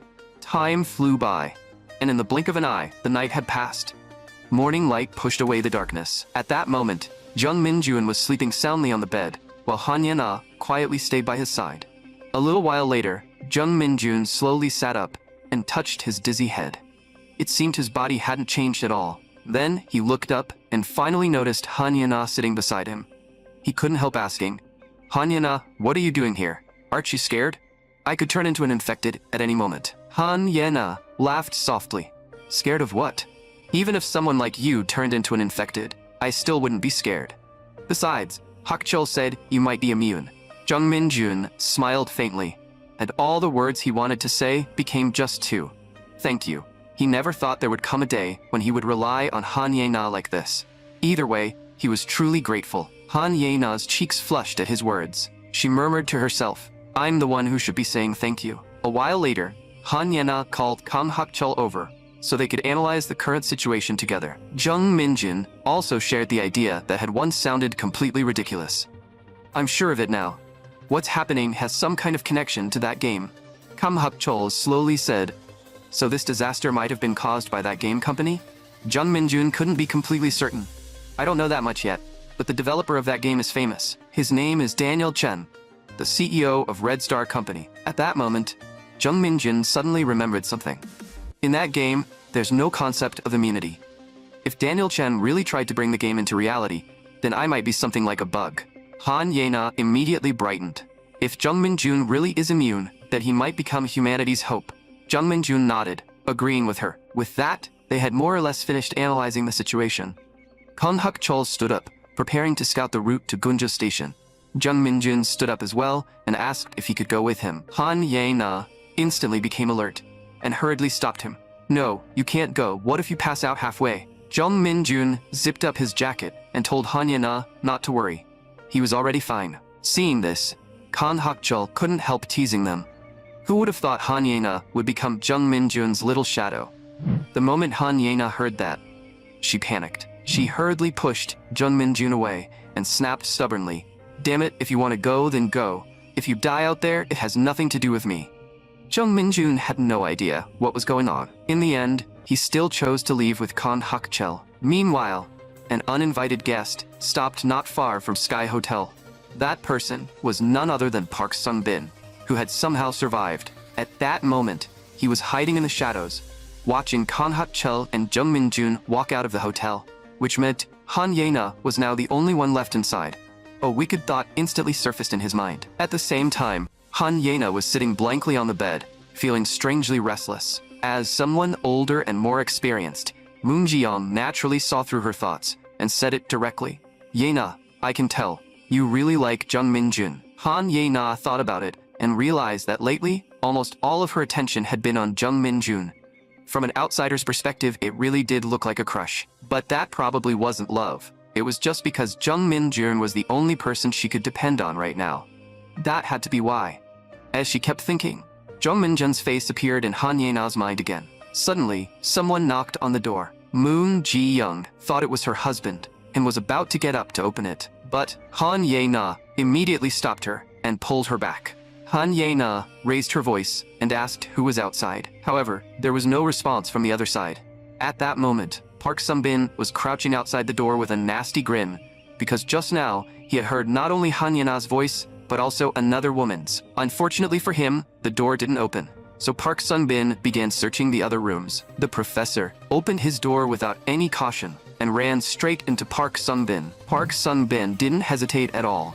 He stabbed the professor in the waist. Ha-jun screamed in shock, but Park Sung-bin kicked him away. Han Ye-na grabbed a dagger and opened the door, ready to help. But just then, a voice stopped her. Han Ye-na, stay in the room. She looked closely and realized Kang Hak-chol and Jung Min-jun had returned. Kang Hak-chol quickly moved in front of the door and aimed his gun at Park Sung-bin. You bastard. Don't move. Park Sun-bin slowly turned around, not daring to act recklessly for the moment. Kan Hak-chol said calmly, Park Sun-bin, I really didn't expect my last bullet to be used on you. Rest in peace. After saying that, he pulled the trigger. But instead of a bang, there was only a hollow click. The rifle jammed. Kan Hak-chol immediately pulled the bolt again. But by then, Park Sun-bin had already lunged at him. Seeing this, Kan Hak-chol decisively threw the rifle aside. Then, he pulled a dagger from his waist. He blocked Park Sun-bin's blade with a reverse grip. Then, seizing the opening, he drove his own knife forward. Park Sun-bin was forced to block with his forearm. Then, he kicked Kan Hak-chol hard in his firm abdomen. Only then did he barely manage to create some distance. Park Sun-bin finally started to panic. He knew Kan Hak-chol was strong, but he hadn't expected him to be this powerful. Kang Hak-chol stared at him coldly. Park Sun-bin, that knife of yours has probably stabbed quite a few people, hasn't it? Survivors, infected, and even an innocent professor. Someone like you has to be messed up in the head. Honestly, I enjoy stabbing people too. Especially criminals like you. Cold sweat ran down Park Sun-bin's face as he forced himself to speak. Kan Hak-chol, if you've got guts, drop the knife. Let's fight like men with our bare hands. Kan Hak-chol said nothing. He simply slashed forward with terrifying speed. The next second, 2 of Park Sun-bin's fingers were cut clean off. The pain was so intense that tears kept welling up in Park Sun-bin's eyes. Finally, the once arrogant Park Sun-bin raised both hands and begged through a choked voice. Please spare me. I shouldn't have attacked that man. He might still be alive. I'll find a way to save him. Kang Hak-chol only looked at him with ice-cold eyes. I don't accept your begging. Your life is the only apology I accept. Park Sun-bin naturally wasn't going to just sit there and wait to die. He threw away the kitchen knife and lunged at Kan Hak-chol with all his strength. Kan Hak-chol failed to react in time and was locked in his grip. The suffocating pressure instantly swallowed Kan Hak-chol's mind. Seeing this, Jung Min-jun grabbed the nail hammer and was about to strike, but a sharp pain suddenly tore through his abdomen. That was right. The infection chose that exact critical moment to flare up. Jung Min-jun's vision blurred, and he staggered 2 steps back. At that moment, Kan Hak-chol finally reached his limit. He completely passed out. Now, Jung Min-jun was the only one left standing. Park Sun-bin laughed. Damn it. It's all because of that bastard Kan Hak-chol that I lost my fingers. I'm going to make all of you suffer worse than death. As soon as he finished speaking, Jung Min-jun's eyes filled with blood-red veins. The nail hammer slipped from his hand and fell to the floor. His body trembled uncontrollably. Park Sun-bin stared at him in confusion. Jung Min-jun, don't tell me you're infected. What the hell? If that's true, then I really do have to get rid of you. But what Park Sun-bin never expected was that Jung Min-jun didn't rush at him mindlessly like the other infected.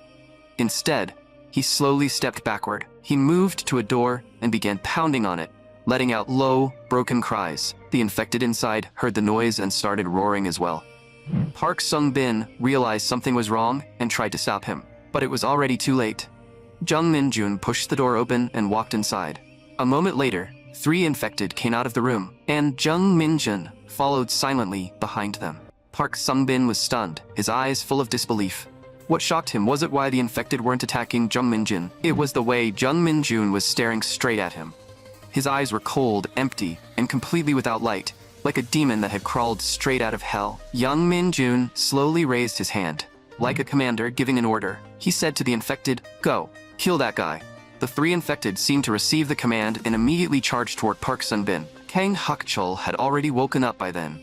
Although he had no idea what had happened, seeing a whole group of infected rushing out couldn't mean anything good. So he immediately ran toward the professor's room, rushed inside and locked the door behind him, refusing to let Park Sun-bin in. Park Sun-bin was left outside, forced to fight for his life. After he finally managed to kill the 3 infected, Jung Min-jun had already disappeared from sight. Make no mistake, Jung Min-jun hadn't run away. He had released all the infected from the other rooms. Seeing this, Park Sun-bin had no choice but to open the nearest door, rush inside, and lock it behind him. That did block off the infected outside, but in the next second, another infected suddenly appeared behind him. Park Sun-bin had no time to react, and the blood instantly drained from his face. Meanwhile, Kan Hak-chol went to the professor's side to check his injury. Fortunately, it was only a stab wound, and the equipment in the ambulance should be enough to treat it. But the professor told him not to waste the medicine because the knife had been stained with infected blood. Kang Hak-chol froze the moment he heard that. But he quickly came back to his senses and said, "Don't say that yet. We still don't know if you'll get infected. I'll go get the equipment first." After saying that, he peeked out of the room. The infected he had imagined were nowhere to be seen. Instead, Jung Min-jun was standing there quietly, one hand on the doorknob. Kang Hak-chol stepped forward at once and asked what had happened. Jung Min-jun said calmly, "I locked all the infected in this room. Park Sun-bin still jumped out the window and escaped in the end." Kang Hak-chol paused for a moment, but he didn't care much about Park Sun-bin. What he cared about was why Jung Min-jun could control the infected. Jung Min-jun didn't know how to explain it either. He could only say that in that moment, his subconscious, or maybe his instinct, told him he could do it. However, once the infection symptoms disappeared, that ability seemed to disappear with them. Suddenly, Jung Min-jun remembered that the professor had been injured too, and he urgently asked how bad it was. After hearing that it was safe outside, Han Yena and Moon Ji-young hurried out of the room as well. Kang Hak-chol immediately told Han Yena to help move the professor onto the bed. At that moment, Jung Min-jun picked up the rifle from the floor and asked Kang Hak-chol if it could still be used. Kang Hak-chol understood what Jung Min-jun meant. He pulled the bolt again, checked the rifle, and handed it to him. He was about to ask if he should go with him too. But Jung Min-jun refused, because this grudge had to be settled by his own hands. Once he stepped outside the hotel, Jung Min-jun quickly found bloody footprints on the ground. He lifted his shirt one last time and saw that the infection symptoms on his body were fading. That meant he had to hurry. Following the footprints, Jung Min-jun chased after them. Before long, he found Park Sun-bin searching through a first aid kit. Jung Min-jun's face was cold as he spoke quietly. "Park Sun-bin, I found you." Park Sun-bin panicked and tried to change the subject. "Jung Min-jun, someone like you knows how to use a gun? Have you ever killed anyone?" Jung Min-jun lowered his head and answered calmly. "Just like you said, no. I've survived until now without blood on my hands. But today will be the first time." With that, Jung Min-jun raised the rifle. A gunshot rang out. Park Sun-bin was shot through the head on the spot. And with that, Jung Min-jun personally brought the grudge between him and Park Sun-bin to an end. A little while later, Jung Min-jun returned to Sky Hotel with the rifle in hand, his mind still hazy. At the entrance, he saw Han Yena standing there with tears in her eyes.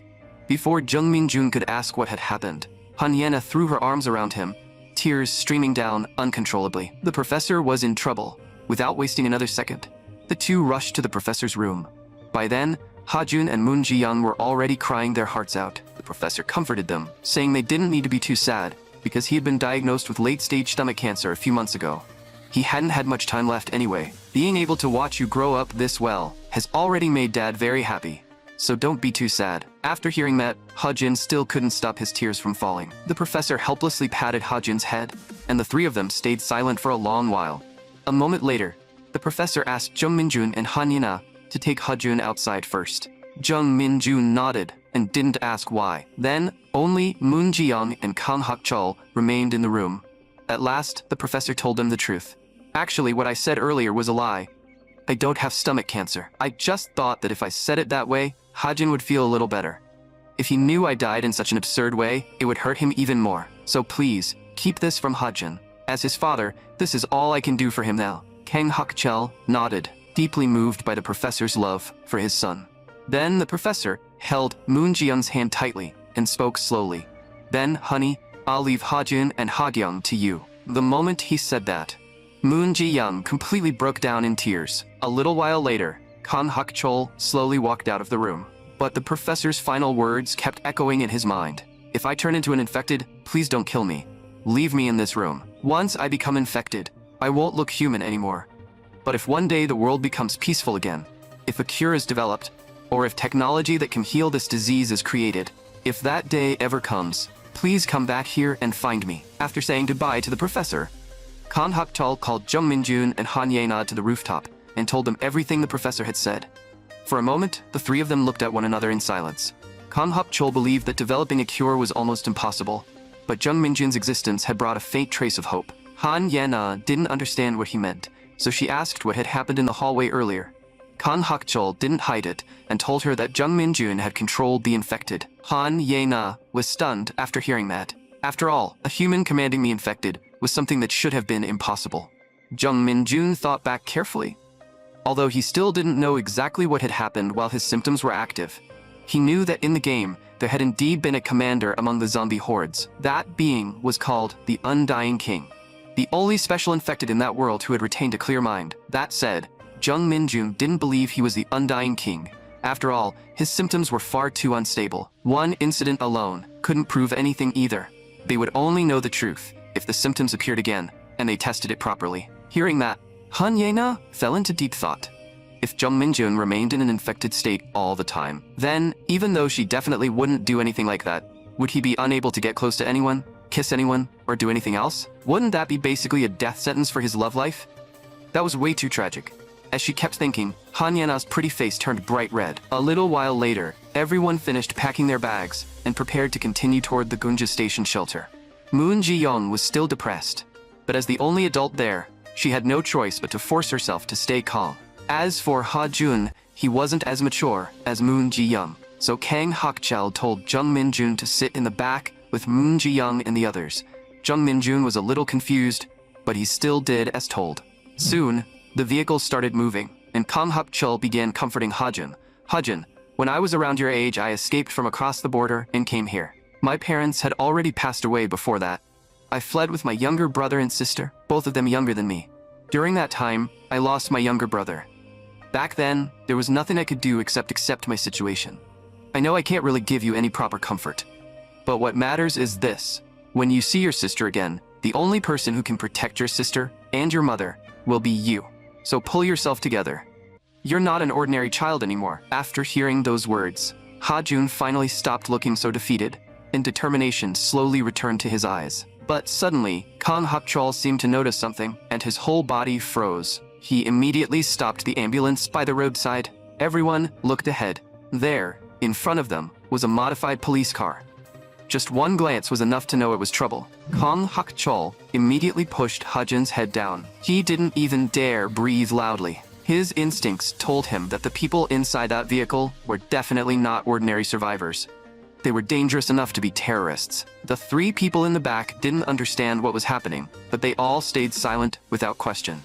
Fortunately, that vehicle didn't notice anything unusual. It simply drove around the ambulance and headed into the distance. Only after they left did Kang Hakchul let out a breath of relief and quickly drive the ambulance away. But before they had gone far, Kang Hakchul looked in the rearview mirror and saw that those people were actually chasing them. There was no time to think. Kang Hakchul immediately jerked the steering wheel, drifted to the side, and tried to shake them off. But the road ahead was blocked. Were they out of options?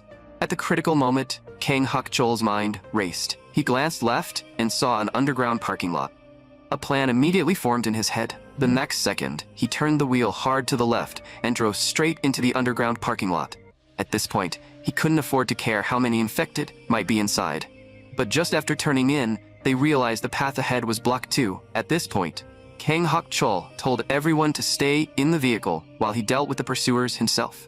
He quickly got out and hid around the corner, waiting to ambush them. But after waiting for quite a while, the enemy vehicle still didn't come down. Kang Hakchul carefully peeked out. He discovered that they had no intention of driving down. Instead, they were moving in on foot. Worse still, they were carrying assault rifles.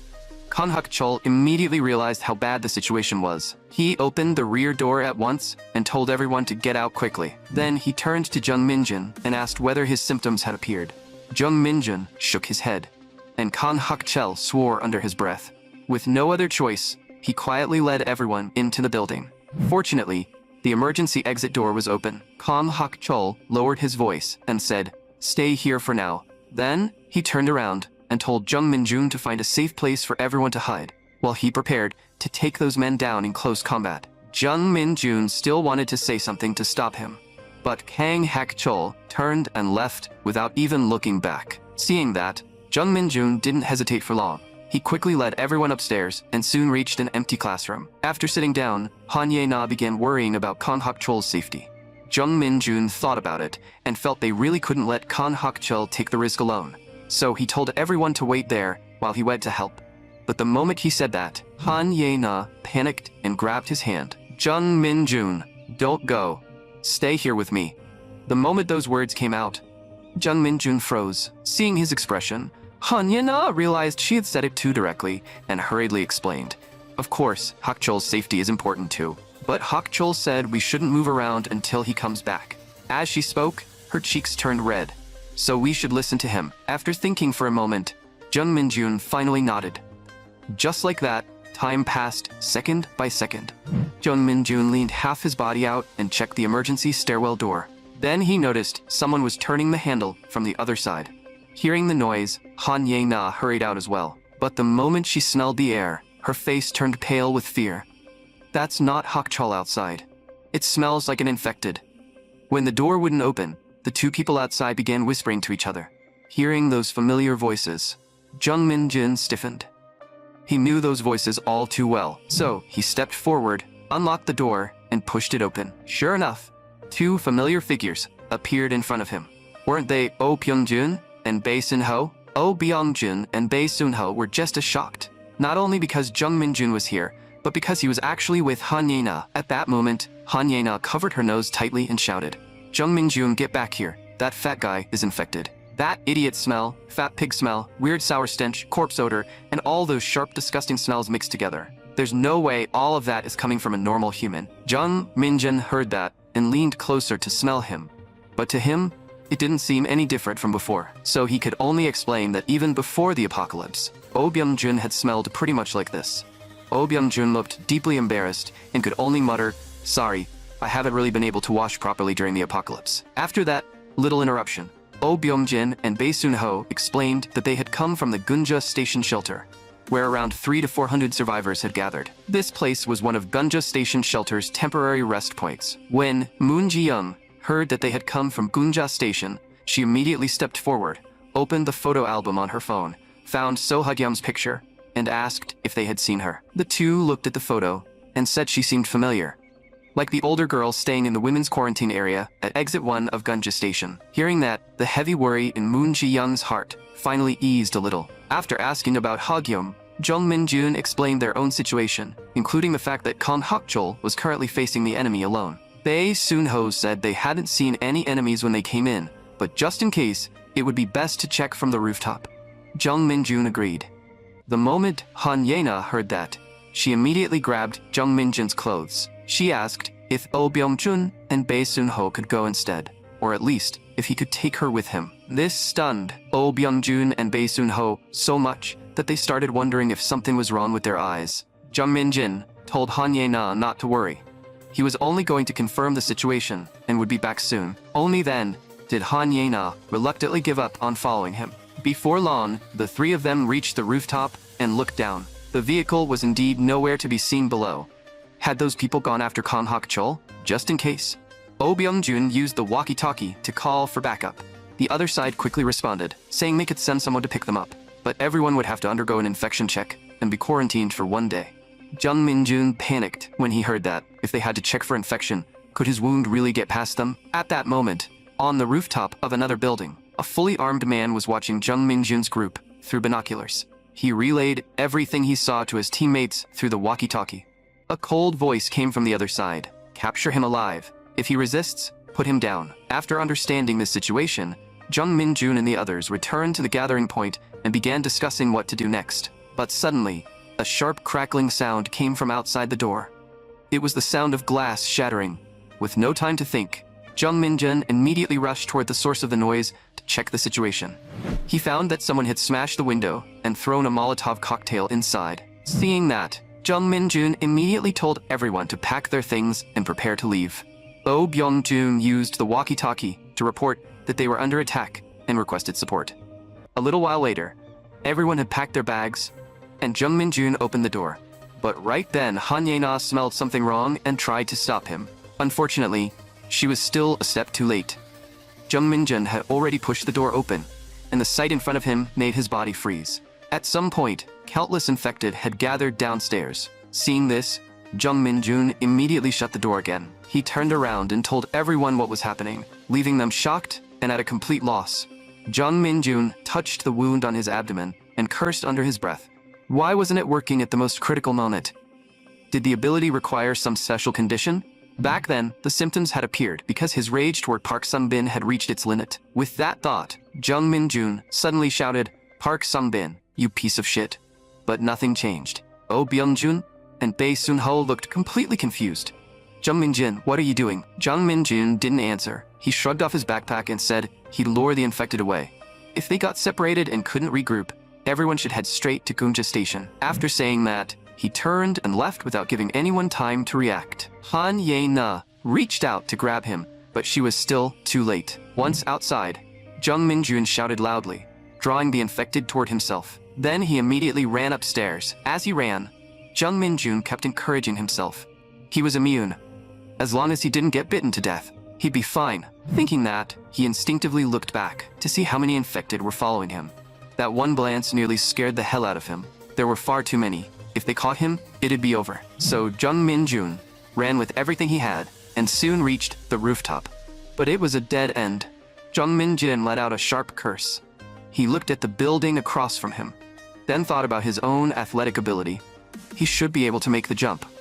At least he hoped. So he stepped onto the ledge without hesitation. If he died from the fall, then so be it. It was still better than being eaten alive. Then he gave the infected behind him a very friendly international gesture, and with that, he leaped toward the opposite rooftop. No, toward the hope of survival. Fortunately, fate didn't mess with Jung Min-jun this time. He landed safely. It was ugly, but at least he'd escaped with his life. But before he could even catch his breath, a strange voice suddenly sounded behind him. "I was going to wait for you over there, but you just saved me a lot of trouble by walking right into my hands." As soon as the words fell, the man kicked him. The kick landed perfectly on Jung Min-jun's wound. The piercing pain instantly blurred his consciousness, and everything went black. Meanwhile, the others had reached the first floor, staying alert for any enemies nearby. After a long while, the walkie-talkie finally received a message saying that support had arrived. Oh Byung-jun told everyone to gather their bags and follow the main group to the shelter. But Han Ye-na firmly refused, saying she'd stay here and wait for Jung Min-jun to return. Hearing that, Bae Sun-ho and the others froze. Moon Ji-young also urged Han Ye-na to leave with them, saying the support team would definitely find Jung Min-jun, and the shelter was only 2 kilometers away. If Jung Min-jun and Hak Chol were safe, they'd definitely head to the shelter on their own. Han Ye-na lowered her head, lost in thought. Meanwhile, the masked man tied Jung Min-jun up in a restroom. He was just about to take out a dagger and torture him for information about escaping Gunja Station. But then he noticed blood-red veins starting to appear on Jung Min-jun's face. It was clearly a sign of infection. The man burst out laughing. "I didn't expect you to be infected. I didn't get any information out of you, but having a little fun with you doesn't sound half bad either." Just as he was about to make his move, someone suddenly knocked on the restroom door. The man turned around impatiently and shouted the code phrase toward the outside. "Dobong-san." The person outside immediately responded. "Corn machine." After hearing the correct code, the man finally lowered his guard and opened the door. But standing outside was an unfamiliar face. Before he could react, Kang Hak-chul had already aimed a suppressed gun at him. With a muffled shot, the man's heart was pierced through. Jung Min-jun was stunned, staring at the person in disbelief. The one who had come was Kang Hak-chul. Not only had he slipped the script on the armed man, he'd also used some methods to extract quite a bit of information from him. Then Kang Hak-chul untied Jung Min-jun. After that, he carried him and headed outside. And once again, Kang Hak-chul had somehow picked up Jung Min-jun's glasses. Jung Min-jun had to hand it to him. Hak-chul was seriously efficient. A little while later, the two were driving toward Gunja Station. Because Jung Min-jun's infection symptoms hadn't fully faded yet, the infected on the road didn't attack them. On the way, Jung Min-jun couldn't help asking who those people were. Kang Hak-chul thought back for a moment and explained, "According to that guy, they came from Umcheon prison out in the countryside. During the early stage of the outbreak, infected appeared inside the prison, and a riot broke out. A lot of criminals escaped at that time. As for this weapon, it came from an airdrop by a helicopter a few days ago. There was also an AR rifle and a grenade inside, like some kind of supply drop." Listening to Kang Hak-chul's explanation, Jung Min-jun fell into deep thought. As he thought it over, they finally reached the area near Gunja Station shelter. When they looked up, they saw a man in military uniform aiming at them. The two were startled, but there was no way to dodge now. A gunshot rang out, but the bullet didn't hit them. It struck an infected behind them instead. Seeing that, the two immediately rushed into a nearby alley. But after moving forward, they realized it was another dead end. By then, the infected behind them had already caught up. Kang Hak-chol instinctively turned back and pulled the trigger. Just then, a door behind them opened, and a soldier urgently told the two to get inside. They didn't hesitate, and practically scrambled inside. After the door was shut, another soldier told Kang Hak-chol to drop the weapon in his hand. With no other choice, Kang Hak-chol put down the gun. Jung Min-jun used the chance to explain his connection to Oh Byung-jun and the others. The man who looked like the team leader told them not to be afraid. As long as they accepted the routine inspection and quarantine, they'd be allowed inside. Jung Min-jun was startled, cold sweat breaking out across his body. Luckily, his symptoms were slowly disappearing. But even so, the inspection was still dangerous. A while later, the man received a message over the walkie-talkie. The other side reported that Bae Soon-ho had returned, Oh Byung-jun hadn't, and there was also one woman and one young boy. Jung Min-jun panicked and shouted, asking what was going on. There should have been two women. The voice on the walkie-talkie replied that the other woman insisted on staying behind to look for a friend, and Oh Byung-jun was with her. Jung Min-jun slowly stood up and said he wasn't going into the shelter because his friends were still waiting outside. The man told Jung Min-jun not to worry. The support team had already gone there and would bring back news soon. Kang Hak-chol also told Jung Min-jun to calm down. Night had already fallen and more infected would appear. Going out now was far too dangerous. Jung Min-jun had no choice but to agree for the moment. But he was still worried about the infection inspection. A little while later, the two arrived at the quarantine building. It had running water and electricity, completely unlike the broken world outside.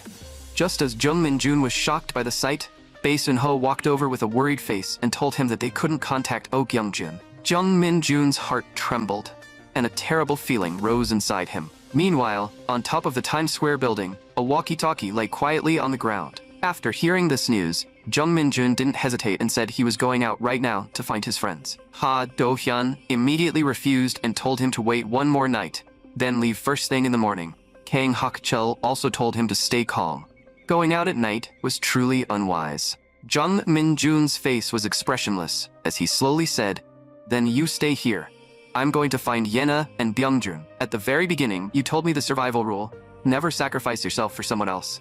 But this time, that rule's going out the window." Seeing how determined Jung Min-jun was, Ha Do-hyun stopped blocking him and said he could lend him some equipment and an electric kickboard. Jung Min-jun thanked him quietly. Kang Hak-chol stood frozen in place, staring at Jung Min-jun as he fell into deep thought. After a long while, Kang Hak-chol finally spoke and said he'd go with him. Jung Min-jun was stunned. Then genuine gratitude rose in his heart. A moment later, Ha Do-hyun brought the two of them to the gate and handed Jung Min-jun a handgun. Jung Min-jun nodded and thanked him sincerely. After that, the two set out in a hurry. Meanwhile, Han Ye-na was taken by the criminals to their hideout. The scumbags were all excited, thinking they'd lucked out finding a girl like this in the middle of the apocalypse. Just as they were about to make a move on her, a voice cut through from behind. Everyone looked over and saw a shredded, handsome man. It was Ji-hoo, a heavy hitter from prison. Ji-hoo lifted Han Ye-na's chin and looked her up and down. "Pretty cute. How old are you?" Han Ye-na didn't answer. She turned her head away and pulled free from his grip. Ji-hoo didn't make things difficult for her. Instead, he turned to the men behind him. "Don't you dare lay a finger on her. She's too young." Kwon Tae-sik gave a faint smile. "Come on. It's the apocalypse. Why are we still talking about morals? What does age even matter now? Wouldn't it be better if she just made us comfortable?" Ma Sun-chol, standing nearby, grew more nervous by the second. "Boss, are you crazy?" Ji-hoo used to. Before he could finish, Ji-hoo cut him off coldly. "You should know why I went to prison, so watch your damn mouth, unless you want to die by my hand." The moment those words came out, Kwon Tae-sik panicked, cold sweat running down his face. With no other choice, he shifted his attention to Oh Byung-jun. Oh Byung-jun didn't matter much to Ji-hoo, so he simply let them do whatever they wanted with him. Han Ye-na panicked and begged Ji-hoo to spare Oh Byung-jun. He might be a disgusting, greasy pig, but that isn't his fault. If this were before, I wouldn't have even looked at that idiot twice. But he's my good friend's friend. Ji-hoo ignored her plea and instead asked whether she'd ever killed a zombie. Han Ye-na shook her head, saying she'd never killed one before. Ji-hoo thought in silence for a long while before slowly saying to Kwon Tae-sik, "Take her to try that." Kwon Tae-sik paused, then realized it might actually be interesting. Han Ye-na had no idea what they were planning and could only stare at them in fear. Ji-hoo comforted her. You're a girl, so you need to learn how to protect yourself. Otherwise, someone like them will hurt you sooner or later. With that, he shoved a fork into Han Ye-na's hand. Then, he leaned close to her ear and whispered, "Use this. Just drive it into their faces without mercy. Imagine they're the kind of people who want to hurt you. Feel your survival instinct and anger with your whole body. If you want to live, be ready to embrace the madness." After saying that, Ji-hoo threw Han Ye-na into a sealed room. Han Ye-na had no idea what was happening. She slowly stood up, gripping the fork tightly in her hands. A moment later, zombie growls came from outside the door. Then a zombie was shoved into the room. Ji-hoo's voice came from outside. "All right, I made it easier for you. I already cut off both of its arms. You should have some confidence now, right? If you want to survive this brutal world with that weak body of yours, you need to make yourself a little insane." After saying that, he had the door shut. The moment the zombie smelled a living person, it lunged straight at Han Ye-na. Han Ye-na dodged to the side on instinct. Then, she rushed to the door, twisting the handle desperately while shouting for help. But the zombie gave her no time to react. It lunged again and slammed Han Ye-na against the wall, forcing her to block it with both hands. In the chaos, the fork slipped from her hand and fell to the floor. At the critical moment, Ji-hoo appeared and hurled the zombie away. Then he picked up the fork and placed it back in Han Ye-na's hand. "I told you, if you want to survive, you need to go a little crazy. This time, I'll help you get the feeling." With that, Ji-hoo tightly gripped Han Ye-na's hand. With his other hand, he clamped down hard on the zombie's neck. Then the room filled with the repeated sound of the fork driving into the zombie's head. A moment later, the zombie finally collapsed weakly to the floor. Han Ye-na's trembling hands were now covered in blood. Her legs gave out, and she collapsed to the floor, unable to believe what she'd just been forced to do. Ji-hoo patted her shoulder and comforted her. "It's your first time, so of course you're scared. I'm doing this for your own good. Rest for 30 minutes, then we continue. Got it?" Han Ye-na didn't answer. She simply sat there, staring blankly into space. Meanwhile, Jung Min-jun and Kan Hak-chol were tearing down the road on their e-scooters. Jung Min-jun recalled what the man who'd kidnapped him said earlier. The man had clearly mentioned their main base was near Gyeongtae entrance station, so if nothing unexpected had happened, Han Ye-na and the others had probably been taken there. Still, just to be safe, the two returned to Times Square to scout the area once more. By then, the place was already swallowed by flames. Fortunately, the emergency stairs hadn't been affected too badly, so the two quickly climbed up. There, they indeed found the Gunja Station support soldiers who'd been gunned down. They continued upward, and soon found a walkie-talkie lying on the ground. It looked like Han Ye-na and Oh Byung-jun really had been snatched by those criminals. Kang Hak-chil immediately flipped on the walkie-talkie and reported everything they knew, along with his current theory. The other side quickly responded that reinforcements were being deployed. After that, the two began searching around Gyeongtae entrance, but the area was massive, with more than 10 possible entrances, making it almost impossible to know where to start. Just then, Jung Min-jun caught a glimpse of someone sitting on the roof edge, keeping watch. The two immediately moved into action. Jung Min-jun clicked on his flashlight to draw the man's attention. Kang Hak-chol used that chance to slip up behind him. He slit the man's throat in one clean motion, fast, precise, and without hesitation. After taking out the lookout, the two continued searching upward and reached a corner. Kang Hak-chil shone his flashlight inside and found that the elevator doors were wide open. He looked down and heard faint movement from below.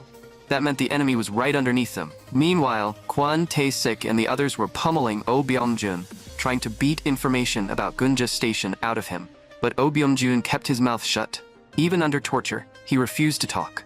During the interrogation, Ma San-chol suddenly heard movement coming from the elevator. He instinctively leaned out to check, and ended up locking eyes with Kang Hak-chil. The next second, a gunshot rang out, and Ma Sang-chol's thigh was pierced through.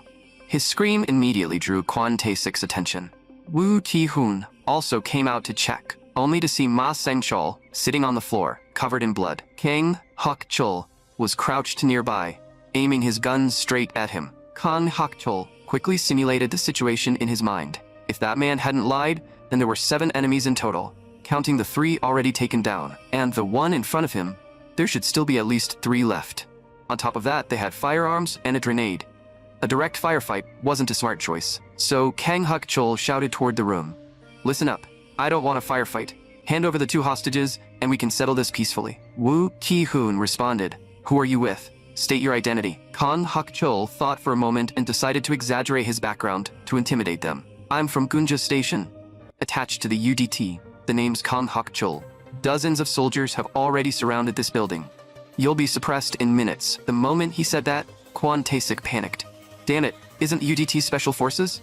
Woo Ki-hoon told him to calm down, saying an identity could be faked. But that didn't mean the man was weak. Anyone who dared infiltrate this place alone was either insane or a seasoned operator. Just as both sides were stuck in a standoff, Ji-woo calmly walked out with a rifle in hand. Kan Hak-chul was shocked the moment he saw him. Before Kan Hak-chul could react, Ma San-chul was shot through the head by Ji-woo. Ji-woo slowly said, "Rule number 1 of survival. If your incompetence puts the crew in danger, you die." Kang Hak-chul tried to raise his gun to fight back, but Ji-woo closed the distance and slammed the rifle upward. Then a knee strike followed. Kang Hak-chul failed to react in time and took the hit directly. Jung Min-jin heard the commotion and came down to check. Arriving just in time to see it, he immediately pulled the bolt and aimed at Ji-woo. "Please let Han Ye-na and Oh Byung-jun go." Ji-woo's expression remained ice cold. "So that girl's name is Han Ye-na." After saying that, he lowered his rifle and signaled Woo Ki-hoon to do the same. Then Ji-woo slowly looked at Jung Min-jun. "Let the fat guy walk. But the girl? She stays. I've got a special feeling about her, even if we haven't known each other long." Jung Min-jun froze for a split second. Then, he refused without hesitation, snapping his gun back up at Ji-woo. But right then, the sound of heavy footsteps echoed from the elevator. The support team had arrived. Ji-woo swore under his breath. What the hell? There really are reinforcements. Still, he threw out a cold warning. "I suggest you go find Han Ye-na right now. I can't guarantee her safety if you wait." Jung Min-jin was shocked. What the hell is that supposed to mean? Ji-woo didn't answer. He simply vanished into the shadows with his remaining men. With no time to think, Jung Min-jun rushed into her room, shouting for Han Ye-na. Oh Byung-jun barely got the words out that she was in another room before Jung Min-jun had already bolted. That left Oh Byung-jun looking awkward, muttering that Jung Min-jun totally ditched his bros the second a woman was involved. A moment later, Jung Min-jun reached the other room and yanked the door open. The sight before him froze him to the spot. Han Ye-na was sitting on the floor, drenched in blood, with a dead infected lying right in front of her. Jung Min-jun stepped forward, his voice trembling as he asked if she was okay. But Han Ye-na suddenly lunged into his arms, clinging to him. She let out all the terror she'd been holding back, her sobs echoing through the room. Jung Min-jun still didn't know the full story, but he gently stroked her hair. "It's okay now. You're safe." A while later, Ha Do-hyun led his team in to secure the scene. The walkie-talkie crackled with news that the criminals had slipped away. Ha Do-hyun didn't dwell on it.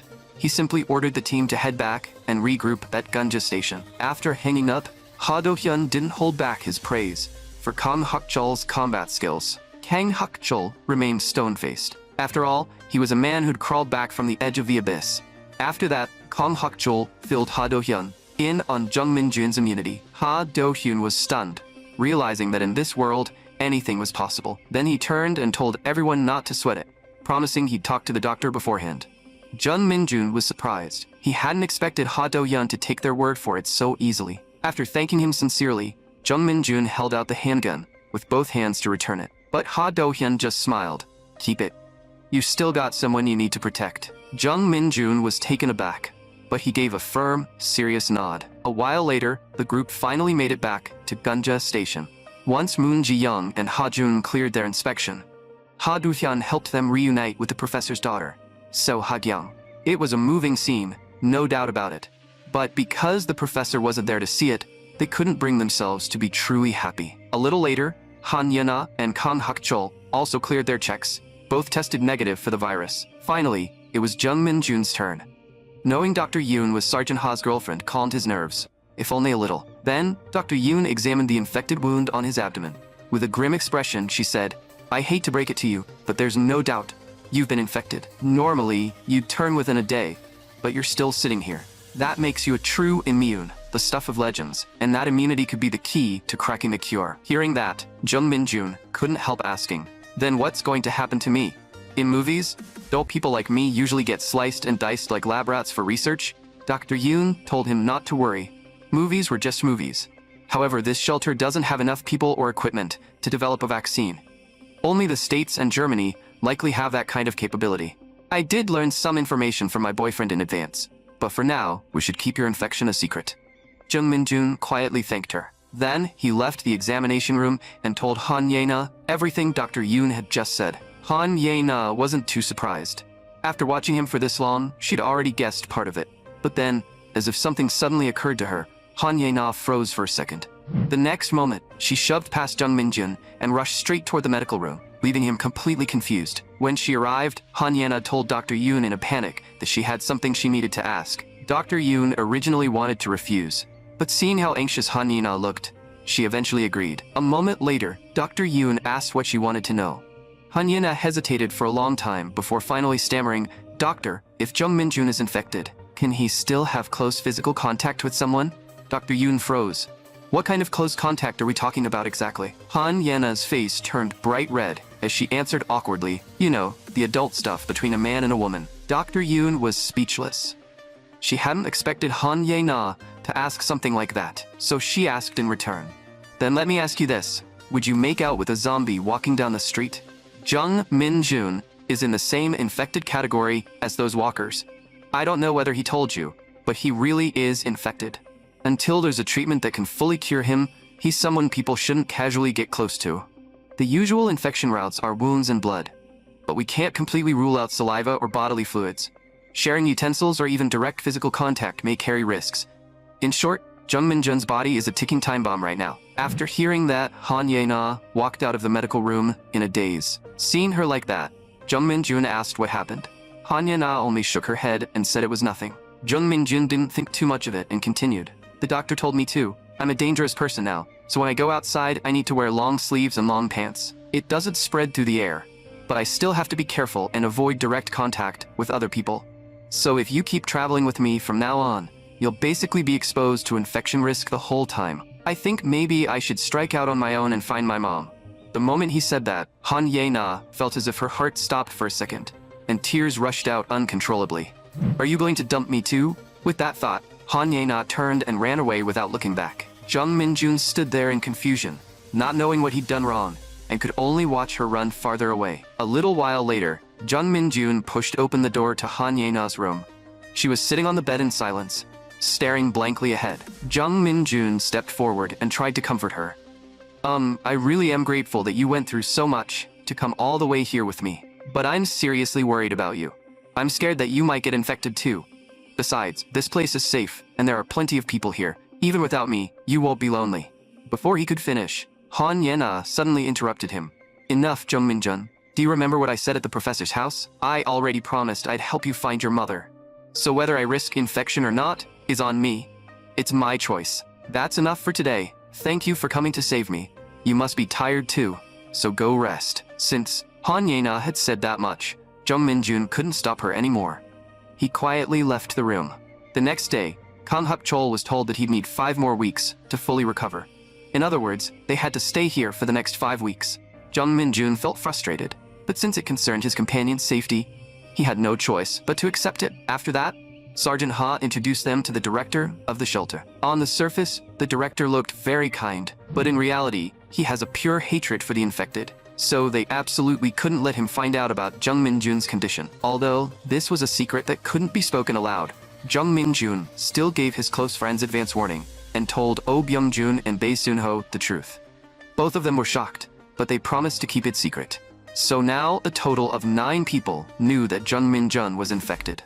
Also, because Jung Min-jun could still potentially turn at any moment, he had to move under Sergeant Ha's supervision and was assigned to stay in the cramped Goshuan dorms.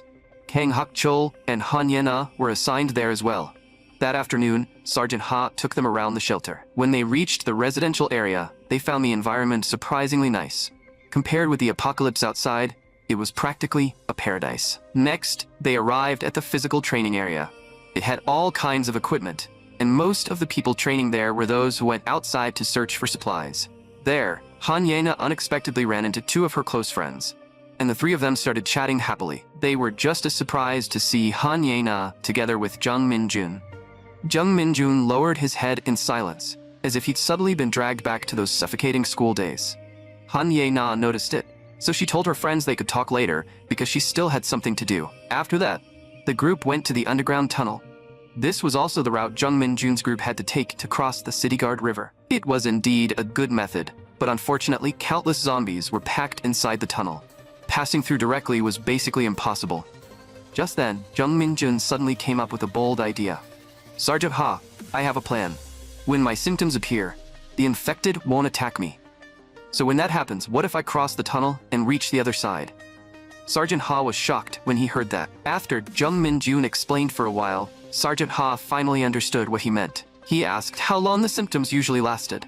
Jung Min-jun answered that sometimes it was 1 hour and sometimes it lasted 2 to 3 hours. However, he didn't know when the symptoms would appear, and once they did, his body condition would immediately become terrible. Hearing that, Sergeant Ha roughly understood the situation and began analyzing it seriously. According to Jung Min-jun's idea, once his symptoms appeared, he'd personally cross the Line 5 tunnel under the City Guard River and reach Chunho Station on the other side. Sergeant Ha believed that was almost impossible. The distance was 4 kilometers, and a round trip would take at least 2 hours. What if the symptoms disappeared halfway? Jung Min-jun suggested using an e-scooter. Sergeant Ha thought about it. If they used an e-scooter, it might be possible in theory, but the biggest problem was that no one knew when the symptoms would appear, making the risk far too high. Jung Min-jun still wanted to persuade him, but a voice suddenly came from beside him. No, it was Han Ye-na. Are you trying to force yourself to risk your life here and turn someone into a widow? Jung Min-jun froze. What widow? Han Ye-na realized what she'd said and quickly corrected herself. You heard wrong. I said a window. A window of opportunity. Kan Hak-chol agreed as well, saying they should observe the situation longer and not act too recklessly. Since even Kan Hak-chol said that, Jung Min-jun had no choice but to give up for now. After that, the group returned above ground and continued touring the shelter. But then, 2 familiar figures appeared in front of them, making Han Ye-na freeze for 3 whole seconds. The people standing before her were her ridiculous stepmother and her stepmother's lover. When Choi Soo-jin saw Han Ye-na, she froze for a second too. Then she burst out laughing. Ha! I can't believe a little bitch like you is still alive. Han Ye-na silently lowered her head. Jung Min-jun noticed the strange atmosphere. He asked, "What's going on? Do you know her?" Han Ye-na answered quietly. "She's the woman I told you about. The bitch who abandoned me and my father." Choi Soo-jin immediately flared up. "Bitch, don't make me sound that evil. You didn't see what the apartment complex was like that day. Besides, you're not even my daughter. Why should I have saved you?" Jung Min-jun cursed inwardly, then took Han Ye-na's hand and turned away. "Don't bother with this crazy bitch. Let's go."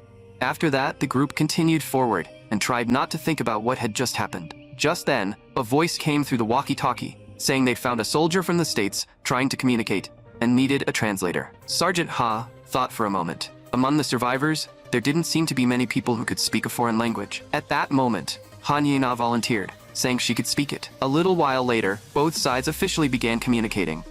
The man's name was David, a staff sergeant from the 2nd Division at Camp Pyeongdo. Han Ye-na translated that they built a temporary base at a nearby school and had come here while patrolling outside. There were only 5 of them left now, and the rest had all died. Ildo Air Base had said a helicopter would be sent later, but their communications were being jammed.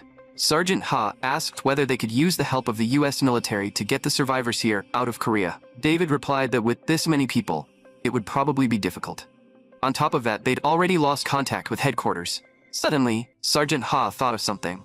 If he told the soldiers from the States that Jung Min-jun was immune and had them take Jung Min-jun back to the States, would there be a chance to develop a cure? But even though that thought crossed his mind, Sergeant Ha ultimately didn't say it out loud. That evening, Dr. Yoon nervously glanced outside. After confirming that no one was around, she quickly returned to the medical room and locked the door. Then she took out her phone and quietly waited for a single bar of signal to appear. Finally, the Wi-Fi icon lit up. Dr. Yoon immediately dialed a number. "This is Researcher 135 from Gunja Station Shelter. I found an immune among the survivors who arrived here. Mr. Chen, believe it or not, this person is 100% infected. And he's different from the others. If a normal human is 0 and an infected is 100, his level is constantly fluctuating between 0 and 100. I'm certain he's a true immune, but I can't analyze the cause on my own. I was thinking about whether to transport a blood sample via drone or just send the subject over for human experimentation." A cold voice cut in from the other end. "That's impossible. An immune individual shouldn't exist. This is a fatal flaw. Do as you said. Send the blood sample first, then find a way to bring him in for testing." The existence of an immune means there's a defect in the virus. If we study him, we might evolve the virus into an unstoppable ultimate strain. Dr. Yoon was about to respond when a knock came from the door. From the voice, it was her boyfriend, Ha Do-hyun. Dr. Yoon hung up instantly, opening the door with cold sweat on her brow. Ha Do-hyun entered and locked the door behind him. He looked at her and said slowly, "I've got a good idea. It might be the key to helping the whole world escape this hell." Dr. Yoon froze, a bad feeling rising in her gut. "Don't tell me you told those soldiers from the States that we have an immune here." Ha Do-hyun paused, then answered that he hadn't, not yet. Hearing that, Dr. Yoon finally relaxed a little. Can those soldiers really be trusted? Their identities haven't even been fully verified, right? Even if we hand over the sample, there's no guarantee it'll safely reach a lab. What if something happens to Minjin? I'm not handing over anything unless it's an officially certified institute. Dr. Yoon's sudden resistance left Ha Do-hyun confused, but she wasn't being unreasonable. Just then, a report crackled over the radio. An unidentified flying object had been spotted. It looked like a drone. Several gunshots followed. Dr. Yoon's skin crawled. She knew it had to be the drone Mr. Chen sent, but she forced herself to stay calm, telling Ha Do-hyun to hurry and check. He nodded and left. A moment later, the room went quiet again as Sergeant Ha's footsteps faded down the hall. Once he was gone, Dr. Yoon hurried back to her seat and grabbed her phone, trying to reach Mr. Chen again. But because the drone had been driven off, the signal was dead. Dr. Yoon stood there in frustration, cursing under her breath. At that very moment, a brand new plan flashed through her mind. Early the next morning, Sergeant Ha told Kang Hak-chul about the drone. At first, Kang Hak-chul thought it belonged to the States, but their soldiers said they hadn't sent any. That meant it most likely belonged to the enemy. A while later, the rest of the US soldiers arrived at the shelter. As the translator, Han Ye-na briefed them on the facilities. Just like that, a busy morning passed. Han Ye-na wanted to catch a break. But then 2 men appeared behind her and tried to flirt. Han Ye-na cursed inwardly. No matter where she went, there were always annoying flies. She made up an excuse and tried to leave. But suddenly, out of the corner of her eye, she saw something unbelievable. She looked over and saw Jung Min-jun chatting and laughing with Ha Kyung. They looked surprisingly close. Alarm bells went off in Han Ye-na's head. She immediately stepped between them, forcefully killing the conversation. "Unni, I've been looking for you everywhere. I need some lip tint and blush. Can you help me find some?" Meanwhile, Bae Soon-ho and Oh Byung-jin quietly watched the scene unfold. Oh Byung-jun especially looked like he was about to pop a vein. Ever since that kidnapping, I knew something was off. They're definitely dating. Guess a dipstick like me just doesn't deserve to live. Bae Soon-ho adjusted his glasses and started his expert analysis. Based on my 18 years of pure virgin intuition and the romantic instincts I've sharpened through countless fantasies with idols, I can say for certain, the one who's actually thirsty for Jung Min-jun is Han Ye-na. Oh Byung-jun was floored. As for the logic behind it, even Bae Soon-ho couldn't quite wrap his head around it. The old Han Ye-na was a pampered princess raised by a doctor in Gangnam. Whatever she wanted, she got. In other words, she's got a massive possessive streak. She's probably trying to conquer Jung Min-jun like he's some rare prize. They both let out a miserable sigh. Damn that Jung Min-jun. He was a loser just like us a week ago. How did he stumble into this kind of luck? Suddenly, Han Ye-na appeared behind them like a ghost. "Hey, dipshits." The two nearly jumped out of their skins, immediately blabbering excuses that they weren't trying to guess her feelings. It was a masterclass in digging your own grave. Han Ye-na ignored the noise. "You 3 are tight, right? When you're hanging out, what do you usually talk about? Ever mention ideal types?" Bae Soon-ho replied. "Han Ye-na, you clearly don't get losers like us. We talk about games, anime, manga, and idol fandom stuff. That's it." The moment she heard the word idols, she froze. Her mind flashed back to that night when Jung Min-jun mentioned he knew Jian from Romantic. The way he'd looked back then, his expression had been so tender, so full of genuine affection. Back in the present, Oh Byung-jun stammered, "Han Ye-na, are the rumors true? Do you actually like Jung?" Before he could finish, Han Ye-na's palm connected with his face. The slap was so crisp it echoed through the entire shelter. Meanwhile, Ji-hoo and his crew, having barely dodged death, regrouped in a house to catch their breath. Kwon Tae-sik spat a curse, swearing they wouldn't let this slide. Ji-hoo spoke calmly. "We're giving up on that place. There's only 3 of us left. We're too outmatched in numbers." Kwon Tae-sik didn't get it at first. Why was Ji-hoo suddenly backing down? Then it clicked, and a malicious smirk spread across his face. "Ha! Is it because of that girl? If you ask me, you're hooked. That too young bit is just a shitty excuse. Ji-hoo snapped. He lunged forward, his hand clamping around Kwon Tae-sik's throat like a vice. In his other hand, a pair of scissors glinted, raised high in the air. I told you never to bring that up again. Do you want to end up like the bastards who hurt my sister? I'll rip you limb from limb. Feeling the raw, killing intent radiating off him, Kwon Tae-sik panicked, wheezing out an apology. Only then did Ji-hoo loosen his grip. Just then, Wo Ki-hoon burst in, sounding frantic. He'd found something. They stepped outside and saw it. Two massive, towering zombies, lumbering through their line of sight. Back inside, Kwon Tae-sik laid out the plan. Kite those monsters straight to the shelter. Wo Ki-hoon was all in. With both of them on board, Ji-hoo was forced to cave. But he had one condition. I'm going for Hanyena. The rest of them? You can do whatever the hell you want. Kwon Tae-sik let out a twisted laugh. Heh, don't care what's going on in that head of yours, but I'll take that as a yes. Now we just gotta figure out how to bait a horde that big into their front door. Meanwhile, after showing the soldiers from the states around the shelter, Hanyena began to hesitate. In the end, she decided to take a gamble. She told David that Jung Min-jun was immune, and begged him to take them back to the states. When David heard that, his brows immediately tightened. Ha Do-hyun didn't understand what Hanyena was saying, but he heard Jung Min-jun's name. From that alone, he could guess that Jung Min-jun's identity as an immune had been exposed. That evening, Ha Do-hyun went to Dr. Yoon's room. He honestly told her that Jung Min-jun's immunity had been leaked, although the soldiers still had no way to make the states send a rescue team right away. But before Ha Do-hyun could finish, Dr. Yoon suddenly stood up and shouted, "What exactly are you trying to do? Didn't I tell you to keep it secret? Why didn't you listen to me?" Her extreme reaction left Ha Do-hyun at a loss for a moment. That strange feeling in his heart grew even stronger, but he didn't press further. He only told Dr. Yoon to calm down first. Then he turned and left the examination room. Dr. Yoon stood there, muttering under her breath, "It's your fault. You ruined everything. It's all your fault, Ha Do-hyun."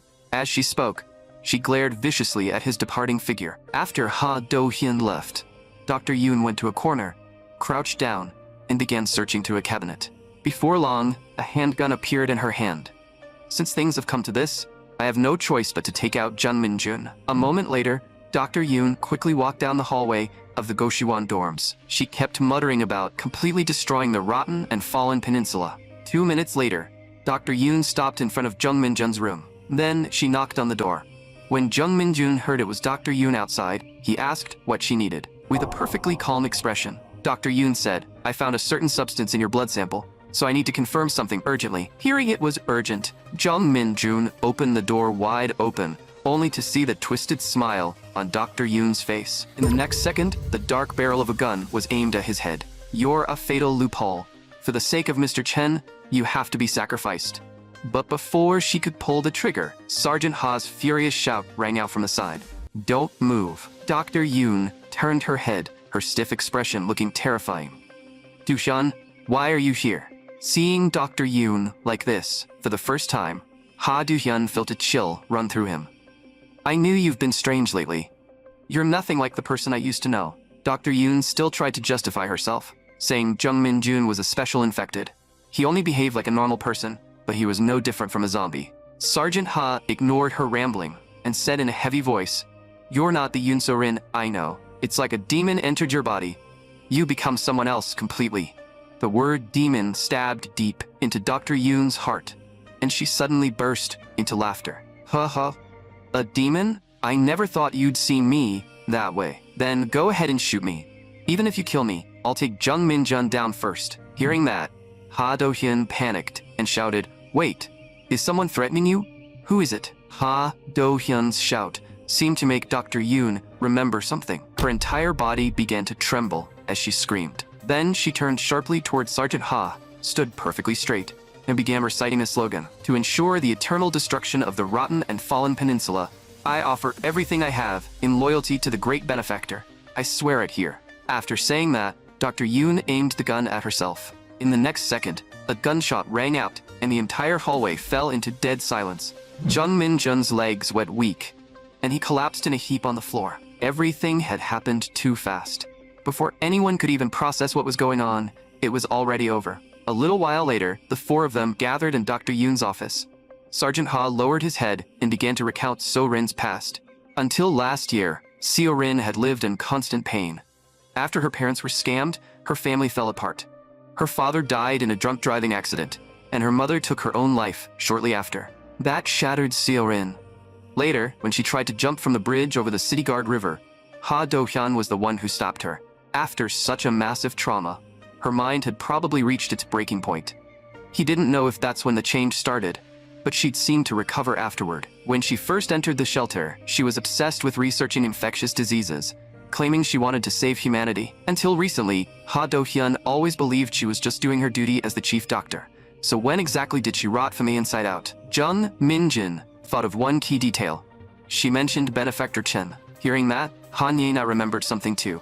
Now that you mention it, Ha-jun said the developer of that game was named Daniel Chen.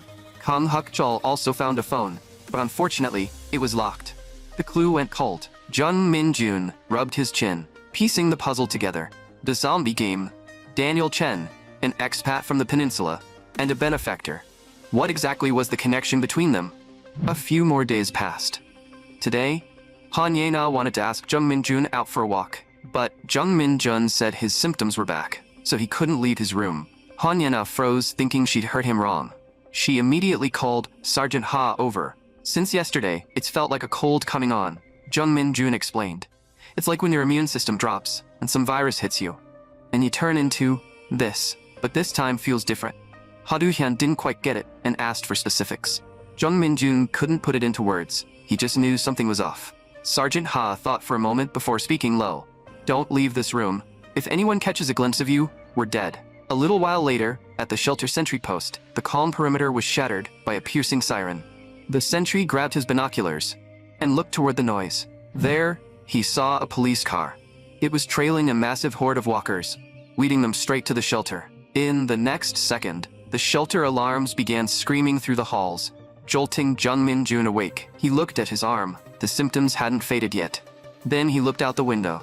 The frantic alarms all said the same thing. Something terrible was about to go down. A few hours earlier, while Kwon Tae-sik and his crew were plotting against the shelter, they found a police cruiser. The gear inside was still intact, and the siren worked perfectly. It was the ultimate setup. They also found a taser and handcuffs inside, along with a uniform from a dead officer. Thinking the uniform might come in handy, Kwon Tae-sik decided to pull a bait-and-switch. Ji-hoo didn't say much. He just reminded Kwon not to forget their deal. But in the next second, Kwon Tae-sik turned on Ji-hoo, firing the taser straight at him. Ji-hoo didn't react in time and took the hit directly.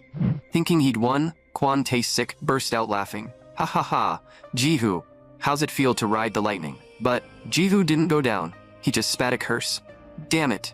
Then he lunged, pinning Kwon Tae-sik to the ground with a thud. Ji-hoo raised his fist, ready to break some bone. After a few heavy hits, Kwon Tae-sik's face was a bruised, swollen mess. Woo Ki-hoon watched from the side, completely stunned. He wasn't sure whose side he was on. After a second of hesitation, he backed Kwon Tae-sik and slammed the butt of his gun into Ji-hoo's head. Only then did Kwon Tae-sik feel the fear sink in, muttering to himself that Ji-hoo was an absolute beast. Woo Ki-hoon couldn't help asking why they had to do this. Kwon Tae-sik gave two reasons. First, a guy like Ji-hoo would definitely toss them aside once he was done using them, just like before. Second, the guy was a complete psycho. He'd literally hacked people to pieces in the past, so keeping someone like him around was a death sentence. After saying that, Kwon Tae-sik picked up the rifle, ready to finish Ji-hoo off right there. But Woo Ki-hoon quickly stopped him. Man, we need to save our bullets. I've got a better idea. That better idea was tying Ji-hoo's hands to the windowsill. Then they set up a loudspeaker, blasting noise to lure the zombies over to rip him apart. Back in the present, Woo Ki-hoon, driving the police cruiser, had successfully kited the horde right to the shelter's perimeter. Then, he used the few grenades they had left to completely blow apart the shelter's iron gate. The sentry spotted the breach and immediately slammed the emergency broadcast system. Code Red. Grenade detonation at West Gate 1. Assessment. External attack. Perimeter fences compromised. High risk of a massive infected breach. All survivors outdoors, fall back indoors and seek cover immediately. As the broadcast echoed, Han Ye-na suddenly caught a familiar sickening stench. She muttered to herself, "This feeling, he's here. We need fire. Fire is the only way to kill it." With that thought, Han Ye-na sprinted outside and found a soldier asking frantically if they had any Molotovs. But the soldier just barked at her to get back inside. Then he ordered his squad to focus all their fire on taking down the giant zombie first. Han Yena knew the soldier wouldn't listen to her anymore, so she rushed off to find Sergeant Ha. But then a thought hit her. Jung Min-jun was currently showing infection symptoms. Maybe he had a way to stop this nightmare. With that in mind, she bolted toward the inner gate. After slipping through the iron gate, Han Yena was just about to close it when she heard someone screaming her name. She squinted through the chaos and realized it was her stepmother and her stepmother's lover. Out of basic humanity, Han Yena gritted her teeth and waited for them to get inside. But the second she closed the gate, a little girl's scream for help pierced the air from outside. To Han Yena's horror, her stepmother had absolutely no intention of opening it. Instead, she clamped her hands down on the handle. Han Yena screamed at her to open it, but the woman completely ignored her, gripping the handle in a deathlock. The next second, the little girl was tackled to the ground by a walker. That was the breaking point. Han Yena violently shoved her stepmother away. She threw the gate open and charged back out. She ripped the dagger from her waist. In her mind, she remembered the exact movements Jihu had drilled into her that day, and the words he'd spoken. If you want to survive, you have to kill the weak version of yourself. With a sickening crunch, she drove the dagger deep into the walker's skull. The monster collapsed dead on the spot. Thankfully, the little girl hadn't been bitten. But just as they turned to escape back through the iron gate, they found it shut. Looking down, Han Yena saw it was locked from the inside with a heavy chain. The one who locked it? Her own stepmother. While the two stood there, paralyzed by the betrayal, another zombie charged from the flank and tackled the little girl to the ground. The horde, right behind it, lunged straight at Han Yena. Han Yena squeezed her eyes shut, bracing for the end. In the next fraction of a second, a gunshot cracked the air. Han Yena whipped her head toward the sound. Sure enough, Sergeant Ha and David had arrived just in time. Han Yena still wanted to rush over and save the little girl, but Sergeant Ha told her in a heavy voice that it was already too late. The light in her beautiful eyes visibly dimmed. But at this point, she had no choice but to accept reality. A moment later, under the cover of Sergeant Ha and David, Han Yena successfully slipped into a nearby building. Once the three reached the stairwell, they finally caught their breath. Then came Han Yena's barely contained rage. It's all that bitch's fault. She locked the gate. Sergeant Ha told her to cool off. What mattered now was figuring out their next move. As for that woman, she definitely faced justice later. Hearing that, Han Yena finally remembered why she had come out. Sergeant Ha, we've fought that monster before. That thing is afraid of fire. We have to use fire. Ha Do-hyun said he thought of the same thing, but the shelter's current supply of Molotov cocktails and flamethrowers was nowhere near enough. Just then, desperate calls for help started flooding the walkie-talkie from multiple zones. The director, in particular, was actually ordering everyone to concentrate fire. Ha Do-hyun cursed under his breath. What an absolute idiot. Didn't he understand that gunfire would only attract more of them? He immediately spoke into the radio. This is Sergeant Ha Do-hyun. Everyone, cease fire immediately and fall back indoors. Gunfire will only draw more infected. Keep this up and every walker in the area will swarm us. Change of plan. Abandon the southern sector. The large monster is reportedly weak to fire. Gather all gasoline, Molotovs, and flamethrowers and move them to the northern sector. Most importantly, defend the underground platform where the weapons and ammo are stored. Before he could finish, the director's furious voice cut through. Who the hell do you think you are, Sergeant? But just as the director was about to keep screaming, another voice came through. This is Sergeant Go Young-hoon. I believe Ha is right. We need to cease fire and restore order first. Since a senior NCO backed him up, the director finally backed down. But he still issued a grim order. Any infected showing signs of awareness were to be killed on sight. Ha Do-hyun instantly sensed danger. At this rate, Jung Min-jun was a dead man walking. He asked Han Yena where Min-jun was. She replied that he was likely still trapped in the Goshuan. Ha Do-hyun snapped to action. Han Yena, translate for me. I'll head outside and lay down suppressive fire to draw the horde. You two extract Jung Min-jun. Once you get him out, make sure his face is covered with a mask and a hat. Han Yena was shocked. You're going to face them alone? That's suicide. Ha Do-hyun told her not to worry. He'd play it by ear. Only then did Han Yena reluctantly translate the plan for David. Once David heard it, he objected, insisting he should be the decoy instead. Han Yena translated his response back to Ha Do-hyun. Ha Do-hyun looked at David with a deadly serious expression. Listen to me. I might not be in your chain of command, but you have to survive. You have to get Jung Min-jun back to the States. That kid, He might be humanity's last hope. A moment later, the gunfire finally ceased.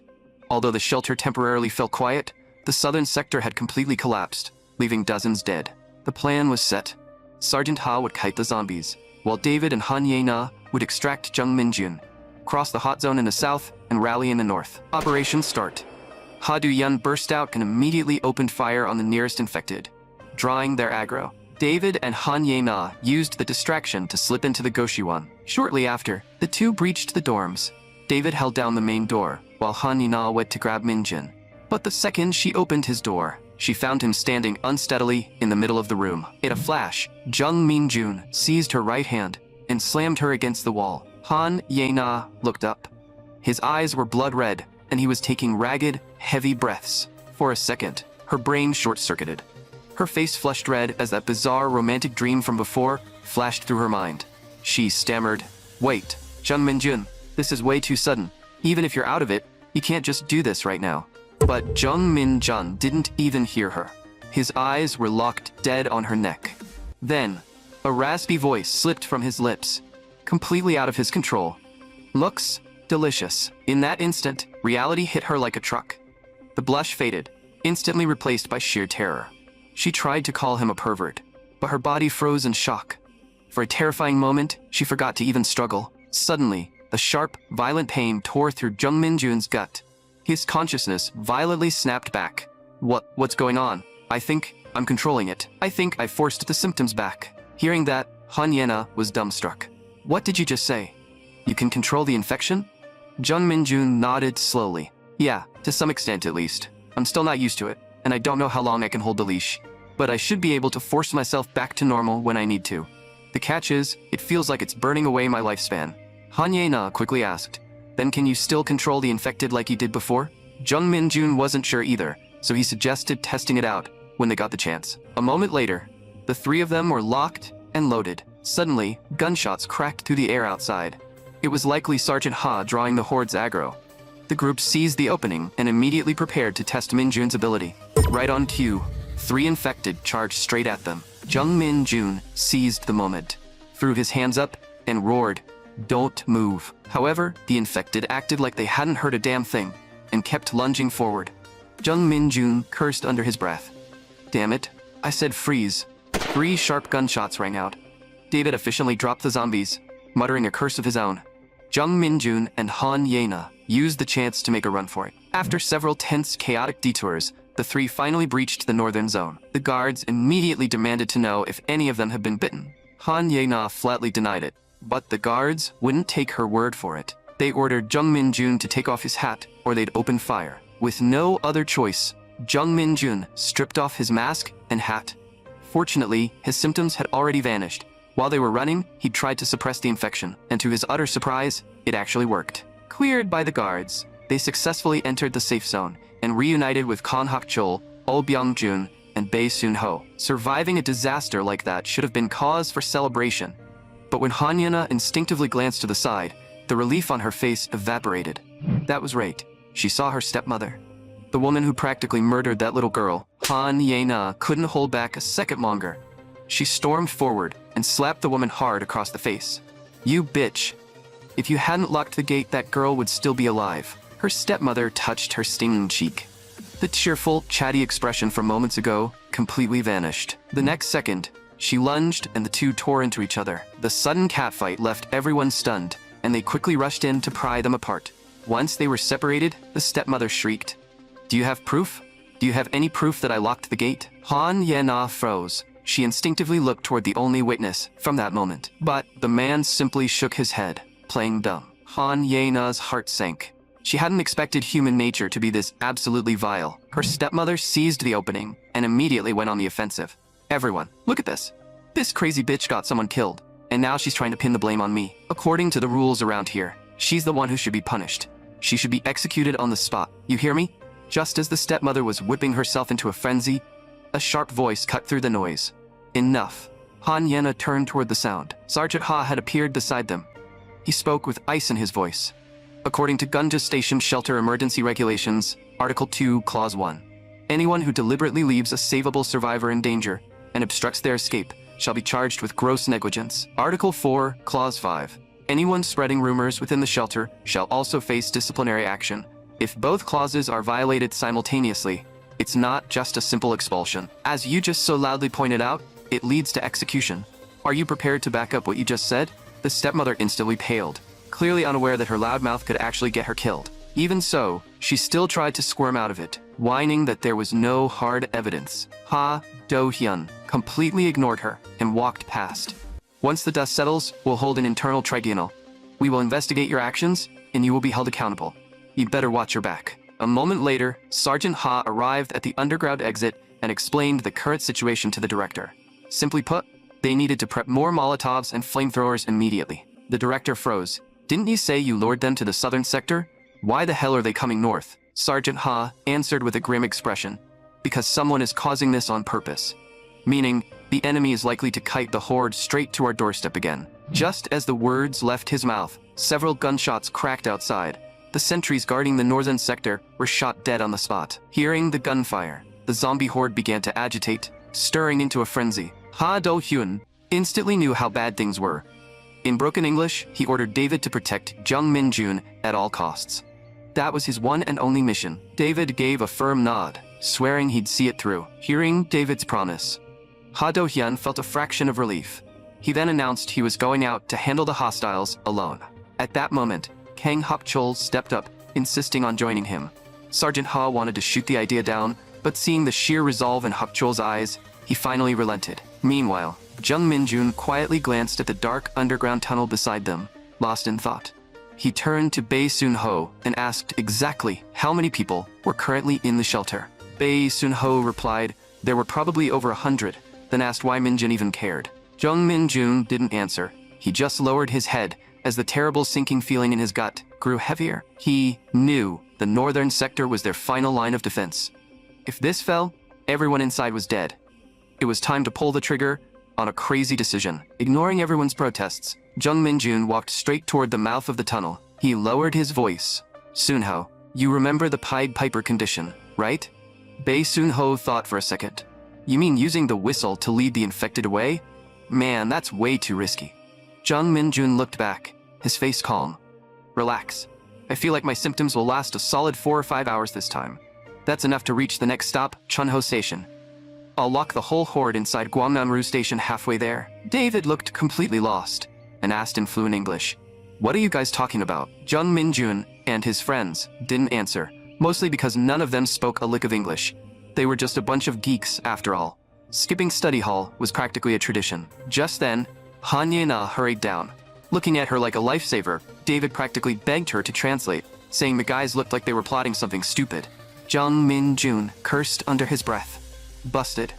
With no way out, he spilled his entire plan to Han Ye-na. Han Ye-na lost it. No, absolutely not. You want to march a horde through the Line 5 tunnel all by yourself? And why did you trigger the infection state without telling anyone? What if someone catches you? Faced with her barrage of concern, Jung Min-jun stumbled over his words.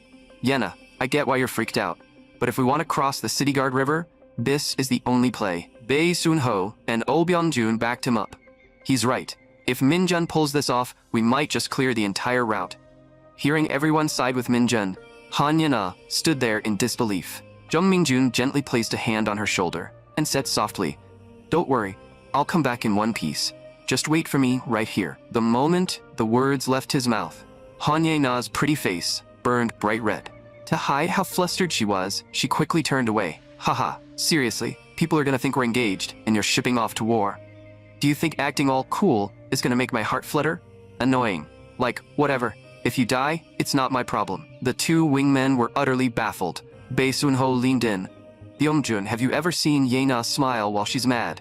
Byung-jun said nothing, though he was mentally murdering Min-jun 1,000 times over. With the awkwardness out of the way, Jung Min-jun officially began the operation.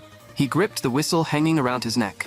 After steeling his nerves, he blew into it with absolute resolve. Just as he'd calculated, the infected horde actually began obeying his command. Seeing this, Han Ye-na finally let out a long breath of relief. Soon, sharp, rhythmic whistles echoed deep into the tunnel as Jung Min-jun led the army of the dead toward the next station.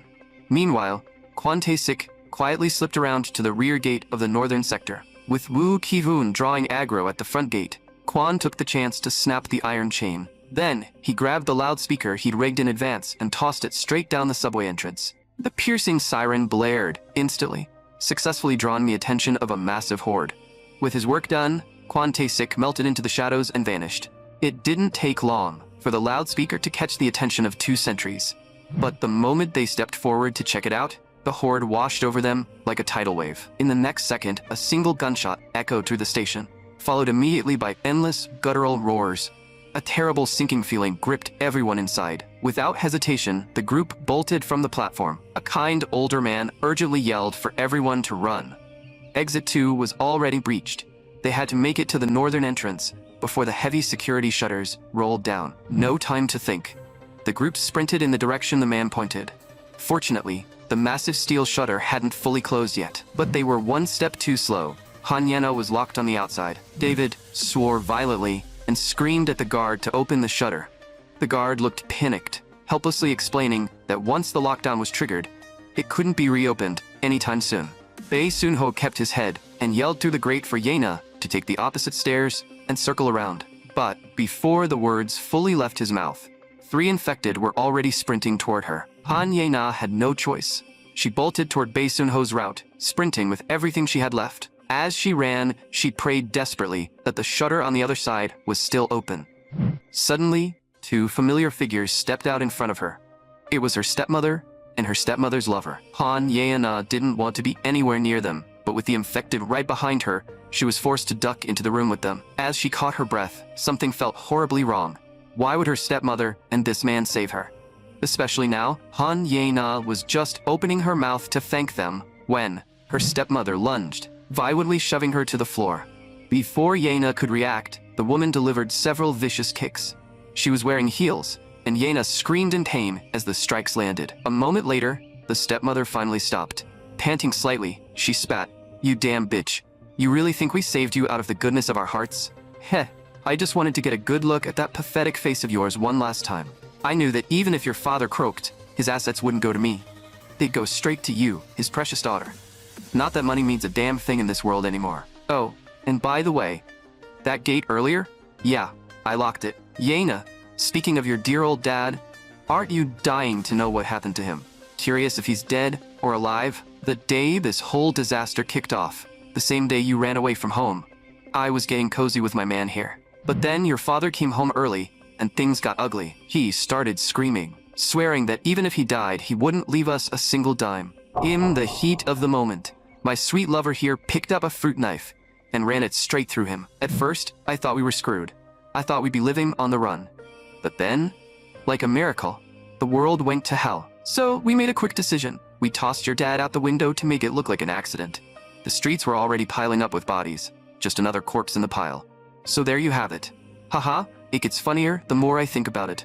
Your real mom ditched you and ran off to the States. I played your idiot father like a fiddle until my lover gutted him like a pig. And now, our poor little Yena is a completely pathetic orphan. You've got absolutely nothing left, so do us all a favor and just die. With that, her stepmother's hands clamped around Han Yena's throat like a vice. Han Yena wasn't about to just sit there and wait to die. She slowly drew the dagger from her waist. She tried to catch her off guard, but the stepmother reacted shockingly fast, taking the blade with her arm. Seeing his lover bleeding, the man lost his mind and charged forward. He delivered several vicious stomps to Han Yena's body. Just as he reached for his own knife to finish the job, a massive hand suddenly clamped onto his skull with terrifying force. In the next second, with a sickening rip, the man's head was torn clean off his shoulders.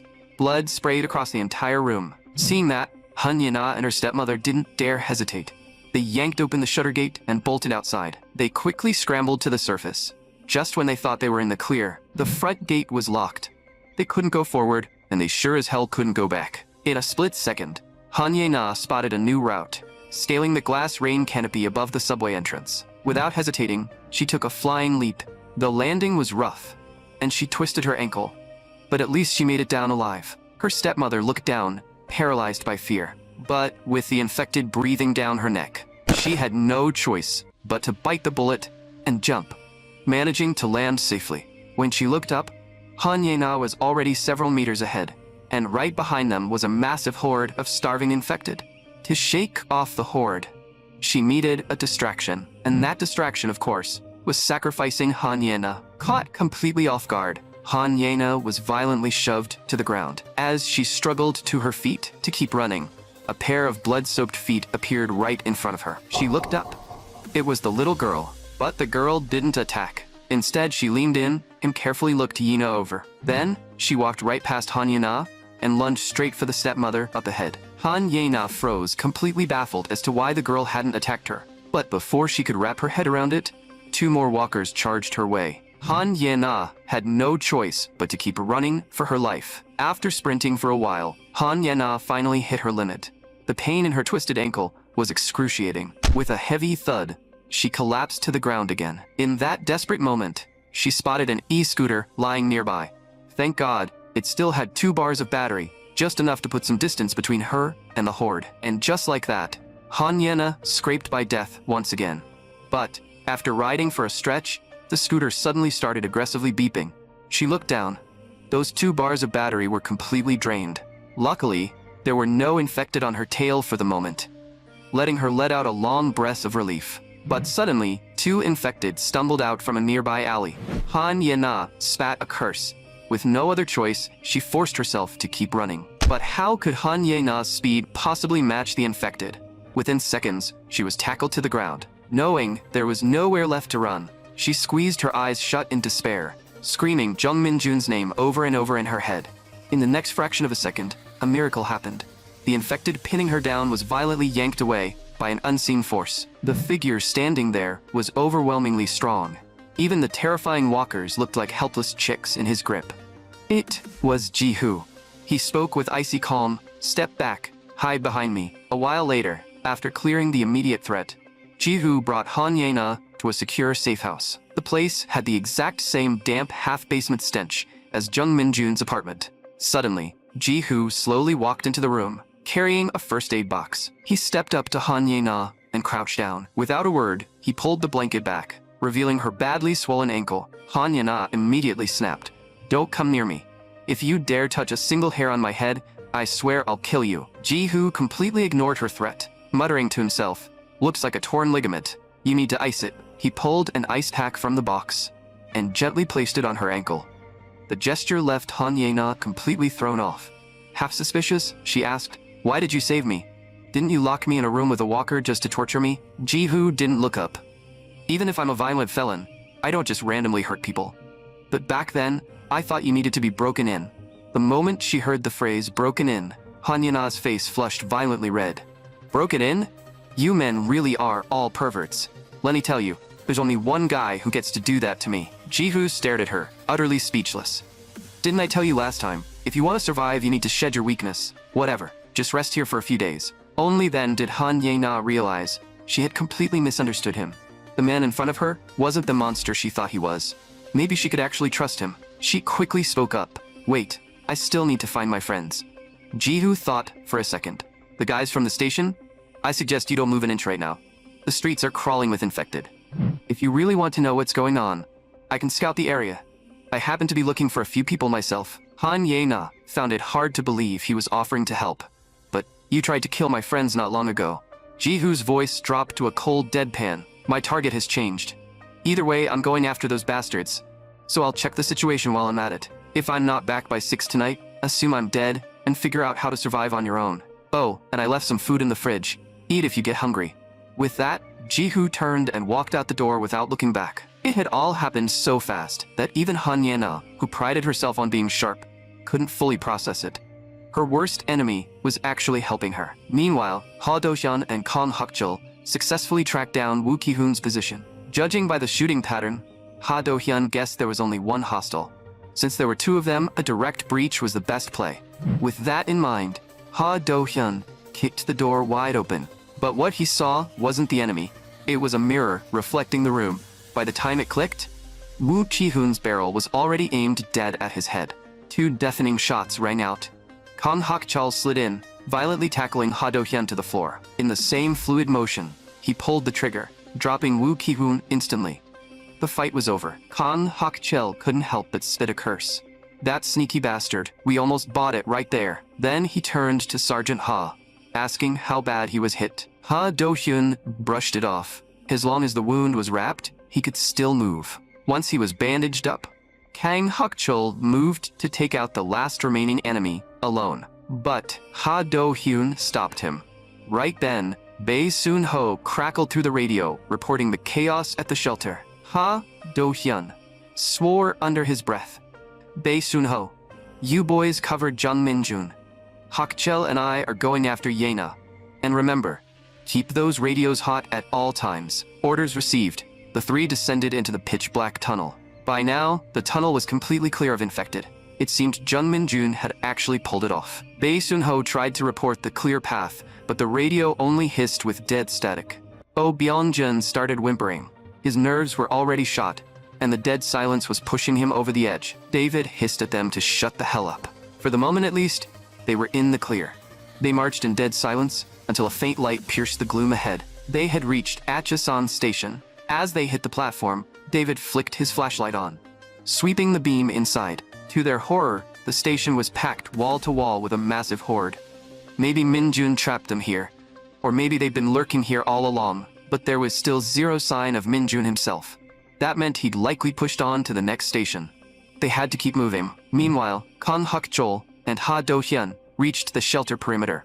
Just as Bae Soon-ho had warned, the shelter was overrun. While the two quickly debated their next move, a terrifying guttural roar shattered the air. They looked up.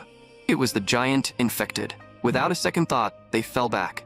With their current gear, taking that horde head-on was suicide. As they bolted, a ghost of a memory flashed through Hak-chul's mind. It was exactly like this back then, wasn't it? What choice had he made that day? Suddenly, a heavy thud echoed behind him. Hak-chul whipped around to see Sergeant Ha collapse, staggering from the sheer blood loss. Ha Do-hyun gritted his teeth. Hak-chul, ditch me. Run. I'll hold them off. Remember what I told you. Protect Jung Min-jun. Whatever it takes, make sure he makes it to the States alive. Hak-chul's face hardened. His little sister was supposed to be the only family he had left. Had that idiot Min-jun really started changing him? He'd sworn to himself he'd never throw his life away for anyone but her. With that thought, Hak-chul grabbed Ha Do-hyun by the arm. Get your ass up. You're not dying here. As the infected closed the gap, Hak-chul brought his rifle up. He dumped his entire magazine, firing every last round he had. With the rifle clicking empty, Hak-chul dragged Sergeant Ha forward, fighting for every single inch. Suddenly, a walker lunged straight for Hak-chul's throat. Knowing he was completely out of place, Hak-chul squeezed his eyes shut, bracing for the end. Just then, several gunshots rang out. The cavalry heard the commotion and finally arrived to back them up. The two seized the chance and scrambled into the vehicle. The driver slammed the gas pedal, and the car sped away. In the car, Ha Do-hyun thanked Kang Hak-chul again. Hak-chul, you saved my life again. Kang Hak-chul gasped heavily, his voice strained. Sergeant, please let me out. The moment he said that, Ha Do-hyun froze, wondering if he'd heard him wrong. Then a terrible thought struck him. Wait, Hak-chul, don't tell me you got bitten. Kang Hak-chul only kept gasping and said nothing. But his reaction said it all. The soldier up front heard someone was bitten and immediately screamed at Hak-chul to get the hell out of the car. Ha Do-hyun still couldn't believe it. How could you be bitten? Maybe you were just scratched by some debris. Kang Hak-chul lowered his head in silence. Sergeant, it's true. I'll turn soon. So, can I ask you for one last favor? Please kill me. I don't want to turn into one of those things. I'd rather die. Ha Do-hyun covered his face, desperately choking back his tears. A little while later, the three arrived at a deserted clearing. The soldier handed Ha Do-hyun a handgun. Then he sighed and headed back to the vehicle. Ha Do-hyun chambered around. I'm sorry, Hak-chul. This is all my fault. Kang Hak-chul gently shook his head. It's all right, Sergeant. On the way here, I met a professor. He was Ha-gyung's family. Anyway, that professor got infected just like me. Something he said back then really stuck with me. Everyone dies when their time comes. The only difference is whether it happens sooner or later. If you're mentally prepared when death comes knocking, maybe it becomes a little easier to accept. Haha, since it's come to this, I guess my journey ends here. I'll just keep the professor's words in mind and say my proper goodbyes to this world. And I wasn't infected because of you. So when you pull that trigger, don't carry the guilt. Hearing that, Ha Do-hyun couldn't hold back his tears any longer. He choked out, if I see Jung Min-jun and Yena again, I don't know how I'm supposed to tell them about you. But more than that, I swear I'll stake everything I have on finding your sister. Kang Hak-chul smiled with relief. Sergeant, you don't need to do that. You don't have to live for other people for the rest of your life. Please live for yourself. Make my death mean something. When he finished speaking, Ha Do-hyun aimed the gun at Hak-chul's forehead. Kang Hak-chul closed his eyes and quietly waited for the end. But after waiting for a long time, he still didn't hear the gunshot. Ha Do-hyun couldn't pull the trigger. I just can't shoot you. Kang Hak-chul seemed to know Sergeant Ha wouldn't be able to do it. So he reached out and took the handgun from his grip. This is better. At least you won't have to spend the rest of your life drowning in guilt because of me. Before leaving, Sergeant Ha hugged Kang Hak-chul tightly, giving him one final goodbye. A moment later, Kang Hak-chul entered the room alone and aimed the barrel of the gun at his own forehead. That suffocating dread made him think back to his broken, battered life. What do we do if one of us gets caught? What else? You will get caught. Even if it costs me my life, I'll protect you. If I'm the only one who gets caught, don't ever look back. Just keep running. Understand? Don't look back. Just run. Don't give up. Never give up. As the memories rushed in, tears finally streamed down Hak-chul's face. His brother had bought this life for him with his own blood. How could he throw it away so easily? Professor, just like he said, everyone dies someday. It's only a matter of sooner or later. In other words, if he gave up now, death would take him instantly. But if he fought back, at least he could delay the inevitable. For his only remaining family, for his little sister, Kang Hak-chul would never give up on his life. Meanwhile, Han Ye-na had finally relaxed enough to fall into a deep sleep. But suddenly, she jolted awake. She opened her eyes and scanned the room, only to realize that familiar voice was nowhere to be heard. Hadn't he come back yet? Come to think of it, weren't they on the same side? If so, that man should be working with his crew. Where had the others gone? Suddenly, the door creaked. Han Ye-na instantly went on high alert. Ji-hoo slowly walked into the room. Han Ye-na immediately asked, "What happened to the shelter?" Ji-hoo replied, "The shelter completely fell. There's no saving it. As for your friends, I have no idea if they made it." Han Ye-na was stunned. "No way. Why did you guys do that? The people in the shelter didn't have any grudge against you." Ji-hoo's voice was dead calm. "Who says we didn't? At first, we tried to enter that shelter through the proper channels, just like everyone else. We had less than 10 guys, and the shelter was run by the military. They had the numbers. We had absolutely zero reason to start a war with them. But during the screening process, one of our guys admitted we came from a prison. We weren't even planning to hide it. From that second on, we were blacklisted, locked in. Later, when we demanded they let us leave, they flat out refused.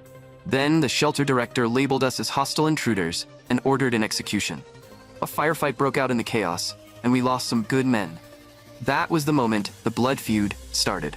Hearing Ji-hoo's side of the story, Han Ye-na lowered her guard a fraction, but she still asked, "Then why did you make me do that back then?" Ji-hoo fell silent, his eyes distant. After a long while, he finally spoke. "I used to have a little sister. She was hurt badly by a group of people. She couldn't bear the trauma, and she took her own life. Because of that, I lost the very last piece of family I had in this world. So I chose revenge. And the way I took it was so brutal, I practically lost my humanity. When I saw you, you reminded me of her. She was like a flower raised in a greenhouse, completely innocent to how ugly the world is. Without someone guarding her, she couldn't survive. The reason I forced you to face that walker alone was because I wanted you to learn how to survive when there's no one left to save you. Because out of everyone here, I felt a connection to you, something different. So you don't need to worry about me trying to pull anything. Your name is Han Ye-na, right? I'm Song Ji-hoo." Seeing Ji-hoo deliver that speech with such intense sincerity, Han Ye-na's face actually burned red. She had to admit, the guy was undeniably gorgeous. But a second later, she snapped out of it. She already had Min-jun. Wait, no. Why the hell was she suddenly thinking about Min-jun? Whatever the case, she absolutely couldn't let herself fall for another guy. No matter how hard this guy tried to charm her, it wasn't happening. Ji-hoo asked, "That guy with the glasses from last time, is he your friend? It seems like you two really care about each other." Han Ye-na's face instantly flushed crimson. She stammered in a panic, "We're just friends." "No, wait, boyfriend. He's my boyfriend, but like, not officially my boyfriend yet. He's projected to become my boyfriend." "No, wait, that's just my wishful thinking." No, that sounds wrong too. How do I even explain this?" Watching Han Ye-na completely stumble over her own words, Ji-hoo couldn't help but laugh out loud. He stood up and said softly, You really are cute. Here, take this radio. I can tell you're still a bit tense having me around. Hit me on the comms if you run into danger. I'll go find another empty room to crash in. With that, Jihu turned and walked out without hesitation. As the lock clicked shut, Han Ye-na finally let out a long breath and completely relaxed. That evening, sprawled out on the bed, in her usual sleeping posture, Han Ye-na drifted back into a deep dream. In her dream, 2 whole years had passed since the outbreak, and the world had finally returned to normal. That day, Han Ye-na had gone all out and dressed beautifully. Today was her big date with Jung Min-jun, and she was determined to absolutely knock him dead. As she waited alone at the meeting spot, her mind started racing on its own.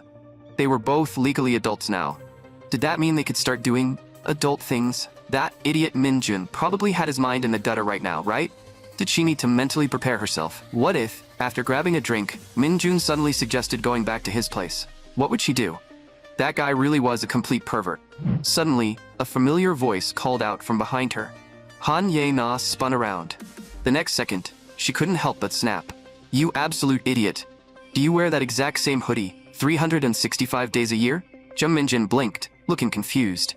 But I actually put effort into dressing up today. Hearing that, Han Ye-na desperately wanted to curse him out, but since it was Min-jun, she forced a smile and swallowed her rage. A little later, the two found themselves sitting in a trendy dessert cafe. Jung Min-jun was just rambling away. Hey, did you hear? Hak Chol actually joined the UDT Special Forces. Haha, I guess he really was born to be a soldier. Han Ye-na wasn't listening to a single word. She was mentally throwing a massive fit. How had Min-jun not complimented her even once? She had literally spent 2 straight hours doing her makeup for this. Right in the middle of her internal meltdown, a soft, incredibly magnetic voice echoed from behind her. Min-jun appa. The moment those words dropped, Han Ye-na's inner alarms blared. She instantly smelled the scent of a romantic rival. What the hell? Which home-wrecking bitch was this? She whipped her head around and the sight left her completely stunned. It was Jian, the lead member of the idol group, Luna. Jian smiled sweetly. I can't believe I ran into you here. This is amazing. Oppa, what are you up to? Jung Min-jun grinned back. Oh. Hey Jian, what brings you around here? Oh right, Yena, I forgot to introduce you guys. Jian and I recently got back in touch. Jian immediately linked her arm with his and giggled. Appa, let's go catch a movie. Watching the two of them happily walk away together, Han Ye-na couldn't believe her eyes. How the hell did a loser like Min-jun know a nationally famous idol? The dream abruptly shattered. Han Ye-na bolted upright in bed, screaming his name. Jung Min-jun. Instantly, hot tears welled up and spilled over her cheeks. Jung Min-jun, where the hell are you? With trembling hands, she grabbed the walkie-talkie Jihu had given her. Through heavy sobs, she pleaded over the radio. I need to go past Gunja Station. I need to cross the City Guard River. Please, can you come with me tomorrow? I have to find him.